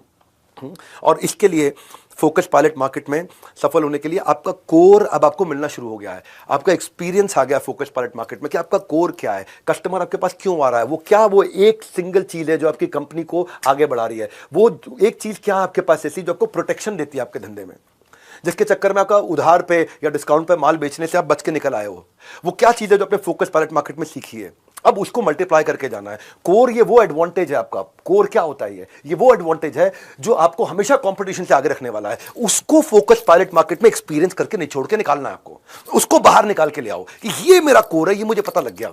स्टार्टअप की सक्सेस जो है ना वो कोर से निकल के आती है। यार ये मेरा कोर है, ये मेरी पकड़ में आ गया, इसके चक्कर में कस्टमर मुझे छोड़ता नहीं, अब इसको लेके जाऊंगा। ये था फोकस पायलट मार्केट का एक्सपीरियंस स्केल करने से पहले। कोर वो सीक्रेट सॉस है जो कॉन्सेंट्रेटेड तरीका है आपको डिफरेंशिएट करने का बाकियों के मुकाबले। कोर वो एक क्लियर स्ट्रेंथ है जो क्लैरिटी देती है आपके इन्वेस्टर को कि यार इसमें पैसा लगा दो। कोर फर्स्ट मूवर एडवांटेज नहीं होती, मैं सबसे पहले आया। कोर first mover advantage, fast mover आएगा, फर्स्ट मूवर को खा जाएगा। कोर वो चीज है जिसके कारण आसानी से मार्केट बिना डिस्काउंट दिए, बिना उधार दिए मिलती चली जाती है। कोर कैसे बिल्ड करते हैं? 3 चीजें याद रखना कोर बिल्ड करने के लिए। अपने फोकस पायलट मार्केट के एक्सपीरियंस में आज के पहले दिन एमबीए में ये बता रहा हूं आपको फोकस पायलट मार्केट में कोर निकाल के उठना ही है, नहीं तो बढ़ाना नहीं है धंधा। आप तैयार ही नहीं हुए, आपके पास में प्रोडक्ट मार्केट फिट आप नहीं कर पाए डिफाइन। अब आप कहोगे यार मेरे को कैसे पता चलेगा कोर है मेरे पास में? 3 चीजों से पता चलेगा। कोर यूनिक होता है, केवल आपके पास है। कोर कस्टमर के लिए बहुत इंपॉर्टेंट होता है, और कोर वो होता है जिसको आप ग्रो कर सको। अब 3 चीजें क्या हो गई, ध्यान रखना, इशारे से करता हूं, अपने एक्शन से समझाता हूं। कस्टमर के लिए वैल्यूएबल, कंपटीशन के लिए इनिमिटेबल, कंपटीशन कॉपी नहीं कर पा रहा, और मेरे लिए scalable, VIS, valuable, inimitable, scalable. ये 3 चीजें अगर आपने फोकस पायलट मार्केट में अचीव नहीं करी तो फिर आप बेकार है, धंधा ग्रो मत करो। केवल डिस्काउंट और उधार के साथ में बढ़ते रहोगे, मार खाते रहोगे, एम्प्लॉय छोड़ के जाते रहेंगे, कस्टमर छोड़ के जाते रहेंगे, लाइफ टाइम वैल्यू आपकी आएगी नहीं, धंधा नहीं बढ़ा सकते आप। और कोर हो गया अगर आपके पास में कोई कस्टमर के लिए बहुत वैल्यूएबल है, कस्टमर को चाहिए ही चाहिए, बहुत इंपॉर्टेंट है कस्टमर के लिए, वो हो गया वैल्यूएबल, कस्टमर आपको पैसा देगा, एडवांस से पैसा देगा। कंपटीशन के लिए इनिमिटेबल, यानी कि कंपटीशन इमिटेट कर नहीं पाएगा, आपको कॉपी कर नहीं पाएगा, आपको प्रीमियम मिलेगा। आप 100 रुपए की चीज सब 110 में बेच रहे हैं, आप 130 में बेचोगे और कमांड करो मार्केट को। और मेरे लिए स्केलेबल, क्या मेरे पास टेक्नोलॉजी टीम और ट्रेनिंग है कि मैं इसको स्केल करके लेके जा सकूं? ये VIS आज का पकड़ लो। How to start a startup में फोकस पायलट मार्केट के अंदर आपको अपना VIS उठा के ही जाना है, आगे निकाल के ही जाना है। इस पे समय लगाया मैंने पूरा। माइक्रोसॉफ्ट के लिए इंटेलेक्चुअल प्रॉपर्टी प्रोटेक्शन VIS है। फार्मा इंडस्ट्री में पेटेंट और लाइसेंसिंग उसका VIS होता है, valuable, inimitable, scalable. Unilever, Hindustan Unilever या पेप्सी, उनका डिस्ट्रीब्यूशन नेटवर्क है VIS उनके लिए, वैल्यूएबल, इनिमिटेबल और स्केलेबल। Xiaomi फ्लिपकार्ट के साथ एक्सक्लूसिव राइट देता था। तो आपके पास क्या कोई प्रोप्राइटरी टेक्नोलॉजी है, वो आपका VIS हो सकता है। आपके पास ब्रांड इक्विटी है, वो आपका VIS हो। आपकी excellent customer service, Domino's 30 minute में पिज्जा घर पे दे रहा है, या एप्पल है, लॉयल्टी बियॉन्ड लॉजिक, इतना लॉयल हो गया कस्टमर। तो आपके पतंजलि के पास नेशनल सेंटिमेंट है, आपके पास क्या वो ऐसा कोर क्या था आपका? आज तक चैनल है, इसका सब्सक्राइबर बेस इतना हो गया, कंटेंट ड्रिवन है, आज तक सबसे कम ऐड दिखाता है पूरे देश में। बाकी न्यूज चैनल ऐड ज्यादा दिखाते हैं, वो 42 मिनट का कंटेंट देते हैं 1 घंटे में, ये 48 मिनट का कंटेंट देता है 1 घंटे में, और उसके बावजूद ऐड रेवेन्यू से ज्यादा कमाता है, क्योंकि उसने कंटेंट अच्छा रखा, सब्सक्राइबर बेस बढ़ा लिया। तो अपना वैल्यूएबल, किसके लिए वैल्यूएबल? कस्टमर के लिए। इनिमिटेबल, कंपटीशन में जो कॉपी ना कर पाए। स्केलेबल, मैं केवल एक मोहल्ले का ब्रांड नहीं रह जाऊं, मैं पूरे देश में जा सकूं, पूरे दुनिया में जा सकूं। पर कब जाएंगे? जब फोकस पायलट मार्केट, आज का पहला अध्याय था ये। अब अगर जैसे क्या होता है कि अगर आपके पास कुछ एक्रेडिटेशन सर्टिफिकेशन बहुत जबरदस्त है तो वो भी आपके लिए बन सकता है फोकस पायलट मार्केट में। कई बार आपकी मार्केट रिस्पॉन्सिवनेस, जैसे गूगल है, गूगल कस्टमर गूगल को सिग्नल देता है, गूगल उसका प्रोडक्ट बना देता है। कभी कभार पर्सनालिटी भी एक ब्रांड होता है, जैसे doctor Vivek Bindra, personality. Business coaching में आज हमारा बहुत बड़ा नाम हो गया है, क्या है वो भी मेरे लिए वैल्यूएबल, इनिमिटेबल, स्केलेबल हो गया है, क्योंकि कस्टमर को बहुत वैल्यूएबल लगेगा, इनिमिटेबल है, हर एक बराबरी कॉपी नहीं कर सकता आसानी से, और हमारे लिए स्केलेबल है। तो अब जब तक आपका कोर फोकस पायलट मार्केट में नहीं आया, आपको स्केल नहीं करना है। हमारी अपनी कॉम्पिटिटिव पोजीशनिंग को क्लियर करना है। बड़ा बिजनेस मेरी कंपनी का नाम है, और कंपनी का नाम ही बिजनेस बड़ा करना कॉम्पिटिटिव पोजीशनिंग है। ये 10 डे MBA के बारे में बाकी लोगों को भी जरूर बता देना, बहुत फायदा होने वाला लोगों को। हाँ, मैं कॉम्पिटिटिव पोजीशनिंग के बारे में आपको समझाया, अब आते हैं स्केल करने की और स्ट्रैटेजीज पे। कोर को और अच्छे से अलग प्रकार से सीखते हैं, मैं आपको अलग अलग मॉडल देता हूं स्केल करने के। हाँ, अब आप स्केल करने जा रहे हो, आपको स्टार्टअप की जर्नी देखिए 1000 दिन की। जब आपको इसको भी चेक करना है, क्वालिफाई करना है, मैनुअल को खोलते रहना भाई, इस मैनुअल का बहुत इस्तेमाल करना। प्रिंट आउट नहीं निकाला, खाली पीडीएफ में रखा तो काम नहीं कर पाओगे। पेन से घिस घिस के काला कर देना पूरे के पूरे मैनुअल को। आपने धंधे में चेक करो, जो धंधा है उसमें क्या इमीडिएट कैश फ्लो आ रहा है, क्या रेगुलर कैश फ्लो रहेगा इस धंधे के अंदर, क्या रेगुलर तो रहेगा लेकिन सस्टेन करेगा, क्या रेगुलर है, सस्टेन हो रहा है और इमीडिएट भी आ रहा है लेकिन बढ़ बढ़ के आएगा। आपने बोला हाँ रेगुलर आएगा, लेकिन क्या सेम आएगा रेगुलर सस्टेन होकर के, या बढ़ बढ़ के रेगुलरली सस्टेन होकर, बढ़ बढ़ के रेगुलरली सस्टेन होकर आएगा? तो वो है आपका कोर। और फाइनली, क्या इसमें मुझे बैठना पड़ेगा? क्या मुझे गल्ले पे बैठना पड़ेगा? मेरे गल्ले पे बैठे बिना काम हो जाएगा? अगर गल्ले पे बैठे बिना काम हो जाएगा तो स्केलेबल है। हाँ, ये है वैल्यूएबल, इनिमिटेबल, स्केलेबल। अब इसके लिए जब आपको स्केल करना हो ना, तो याद रखना आइडियल एमबीए। आइडियल का मतलब क्या होता है? Management by absence. एमबीए का मतलब क्या है यहाँ पे? Management by absence. आप नहीं हो, गल्ले पे नहीं बैठे, गल्ला छोड़ो कैंपेन, आपका गल्ला छोड़वाऊंगा मैं। बिना गल्ले पे बैठे धंधा कैसे किया जाए? आई मतलब इंटीग्रेशन। हाँ, एक आदमी 3 का काम करे, इंटीग्रेट करो काम। डी मतलब डेलीगेशन, सारा काम खुद नहीं करना, जो आपका 60, 70, 80% भी आपकी क्वालिटी का कर दो, उसको डेलीगेट कर दो। ई का मतलब एलिमिनेशन, जिस काम को करके बहुत ज्यादा वैल्यू नहीं मिल रही है आपकी कंपनी में, उस काम को डिलीट करना शुरू करो। ए मतलब ऑटोमेशन। जब आप टेक्नोलॉजी ले आते हो तो टेक्नोलॉजी 10, 20, 30 लोगों का काम अकेला कर सकता है, सॉफ्टवेयर 50 लोगों का, 100 लोगों का काम कर सकता है। और एल मतलब लिबरेशन। लिबरेशन का मतलब आउटसोर्स करना सीखो, जो आपसे अच्छा कर सकता है और आपसे कम खर्चे पे कर देगा, उसको करने दो। तब आप स्केल करने की तरफ आगे बढ़ोगे। आपका क्रिटिकल रिपीटेबल बन जाएगा। जो क्रिटिकल काम होता था वो रिपीटेबल कैसे बन सकता है, यानी कि आपकी एब्सेंस में कोई और भी काम उसी क्रिटिकल काम को रिपीटेबल तरीके से अपने आप कर दे, आपकी वहां जरूरत ना पड़े। और जब आप ऐसा करते हो, अब आपको स्ट्रैटेजीज की तरफ बढ़ना है। स्ट्रैटेजी के चैप्टर में मैं तीसरे दिन आपको बताऊंगा कि देखो रेवेन्यू बढ़ाने के लिए क्या करना है। ज्यादा कस्टमर मतलब ज्यादा टर्नओवर, या ज्यादा ट्रांजैक्शन कर ले वही कस्टमर तो ज्यादा टर्नओवर, या फ्रीक्वेंटली ट्रांजैक्शन करे लॉयल हो जाए तो ज्यादा टर्नओवर, या ज्यादा महंगी आइटम बेचूंगा मैं तो ज्यादा टर्नओवर, या मैं ज्यादा प्रोडक्ट्स ऐड कर दूं तो ज्यादा टर्नओवर। अब मेरे लिए कौन सी स्ट्रैटेजी ठीक है, ये मैं आपको तीसरे दिन बताऊंगा कि स्ट्रैटेजी को आगे लेके चलना है। पर याद रखिएगा, जब आप स्केल करने जा रहे हैं, कोर आपको मिल गया, फोकस पार्ट मार्केट सक्सेस हो गई, अब मायोपिक मत रहो, थोड़ा सा बाहर निकलो, रैट रेस से बाहर निकलो। पेचेक टू पेचेक मत सोचो। आप ये सोचो कि आपका नेक्स्ट ईयर और नेक्स्ट टू नेक्स्ट ईयर क्या होने वाला है। थोड़ा सा दूर देखो, थोड़ा जूम आउट करो, नए प्रोडक्ट डेवलपमेंट के बारे में सोचो, नई ज्योग्राफी के बारे में सोचो, नए स्किल सेट के बारे में सोचो। ये तो पहले दिन का किक दे रहा हूं, अभी आपको 9 दिन बाकी है, लंबी छलांग लगाएंगे, ग्रोथ का ग्राफ बनाएंगे, इनसाइड रूम होकर के भी आउटसाइड ऑफ द बॉक्स सोच और इमेज तैयार करेंगे, और 10 दिन इसके लिए एकदम काफी है। फाइनली मेरा 20वां अध्याय आज का, सोलोप्रेन्योर से एंटरप्रेन्योर कैसे बनता हूं मैं। अब आने वाले समय में जब आपका फोकस पायलट मार्केट ठीक हो गया, मार्केट समझ में आ गई, आपने प्रोडक्ट को पिच कर दिया, देख लिया कि अब एक्सपेंशन के लिए रेडी हो गए, कोर निकल आया, अब अपना प्राइस बढ़ाना शुरू करोगे। अब आप हाई टियर क्लाइंट को पास जाओगे, अब आप सिलेक्टिव हो जाओगे, ये काम लूंगा ये नहीं लूंगा। अब आप काम को सब कॉन्ट्रैक्ट भी करना शुरू करोगे, अब आप पैसिव इनकम स्ट्रीम्स बिल्ड करोगे। जिंदगी में वो बन सकता है बड़ा जो कि पहले से ही है तैयार खड़ा। इसीलिए जो पहला अध्याय था आज का बड़ा इंपॉर्टेंट था कि भाई मैं कब समझूंगा कि अब मेरा बिजनेस खड़े होने के लिए तैयार हो रहा है, जो कि मैं अब ज्योग्राफिकल एक्सपेंशन करूंगा। अब जब मैं एक्सपैंड करने जा रहा हूं तो मुझे क्या सोचना है, किन चीज़ों का ध्यान रखना है। मुझे ये देखना है कि मैं जिस मार्केट में जा रहा हूं वहाँ रिसोर्सेज हैं कि नहीं है, वहाँ रॉ मटेरियल मिल रहा है कि नहीं मिल रहा, वहाँ मैन पावर मिल रही है कि नहीं मिल रही। जहाँ मैं जा रहा हूँ क्या वहाँ मैं कंसोर्शियम बना सकता हूँ, किसी के साथ पार्टनरशिप कर सकता हूँ क्योंकि नया रीजन है। जहाँ मैं जा रहा हूँ क्या मैं वहाँ कहीं से बाजार से, विदेश से कोई टेक्नोलॉजी ट्रांसफर अग्रीमेंट लेके आ सकता हूँ कि भाई टेक्नोलॉजी आपकी यहाँ यूज़ कर लूँगा, उसको किराया आपको दे दूंगा। हाँ, क्या मैं जब मैं जा रहा हूँ बाहर, क्या मेरी होम मार्केट सैचुरेट हो गई है, क्यों जा रहा हूँ मैं? अभी पहले ये मार्केट तो पूरी खाई नहीं, वैसे ही भागे जा रहा हूँ, मेरे को स्केल करना है। ये चीज़ें सोचने की हैं जो मैं बता रहा हूँ, बहुत वैल्यूएबल चीज़ें दे रहा हूँ आपको।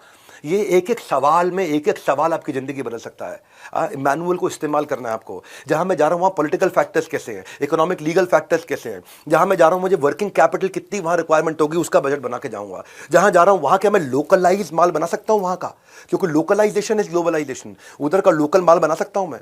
जहाँ मैं जा रहा हूँ क्या मैं वहाँ किसी छोटी कंपनी को जो अच्छा नहीं कर पा रही उसको खरीद लूँ और उसके माध्यम से वहाँ आगे बढ़ जाऊँ। इनऑर्गेनिक स्ट्रैटेजीज को एक्विजिशन बोलते हैं। क्या मैं जहाँ जा रहा हूँ वहाँ मेरे को डिस्ट्रीब्यूशन नेटवर्क, सुपर स्टॉकेस्ट और सीएनएफ मिल सकता है जिसके द्वारा मैं वहाँ डिस्ट्रीब्यूट कर सकूँ। भाई लोगों जब भी घूमने फिरने जाते हैं ना कि यार मैं यूएस घूमने जा रहा हूँ, दुबई जा रहा हूँ, या मैं ऑस्ट्रेलिया जा रहा हूँ, यूरोप जा रहा हूँ, स्विट्जरलैंड जा रहा हूँ, अकेले जाने में वो मज़ा नहीं है। जब आप परिवार के साथ जाते हैं, पूरी टीम्स के साथ जाते हैं, तब आता असली आनंद, वो एक्सपीरियंस होता है। तो सोलोप्रेन्योर से एंटरप्रेन्योर बन के आगे जाना जीवन में, डायनामिक्स और डायमेंशन दोनों बदल जाते हैं। और इसके लिए आपको जरूरत पड़ेंगे फ्रेमवर्क।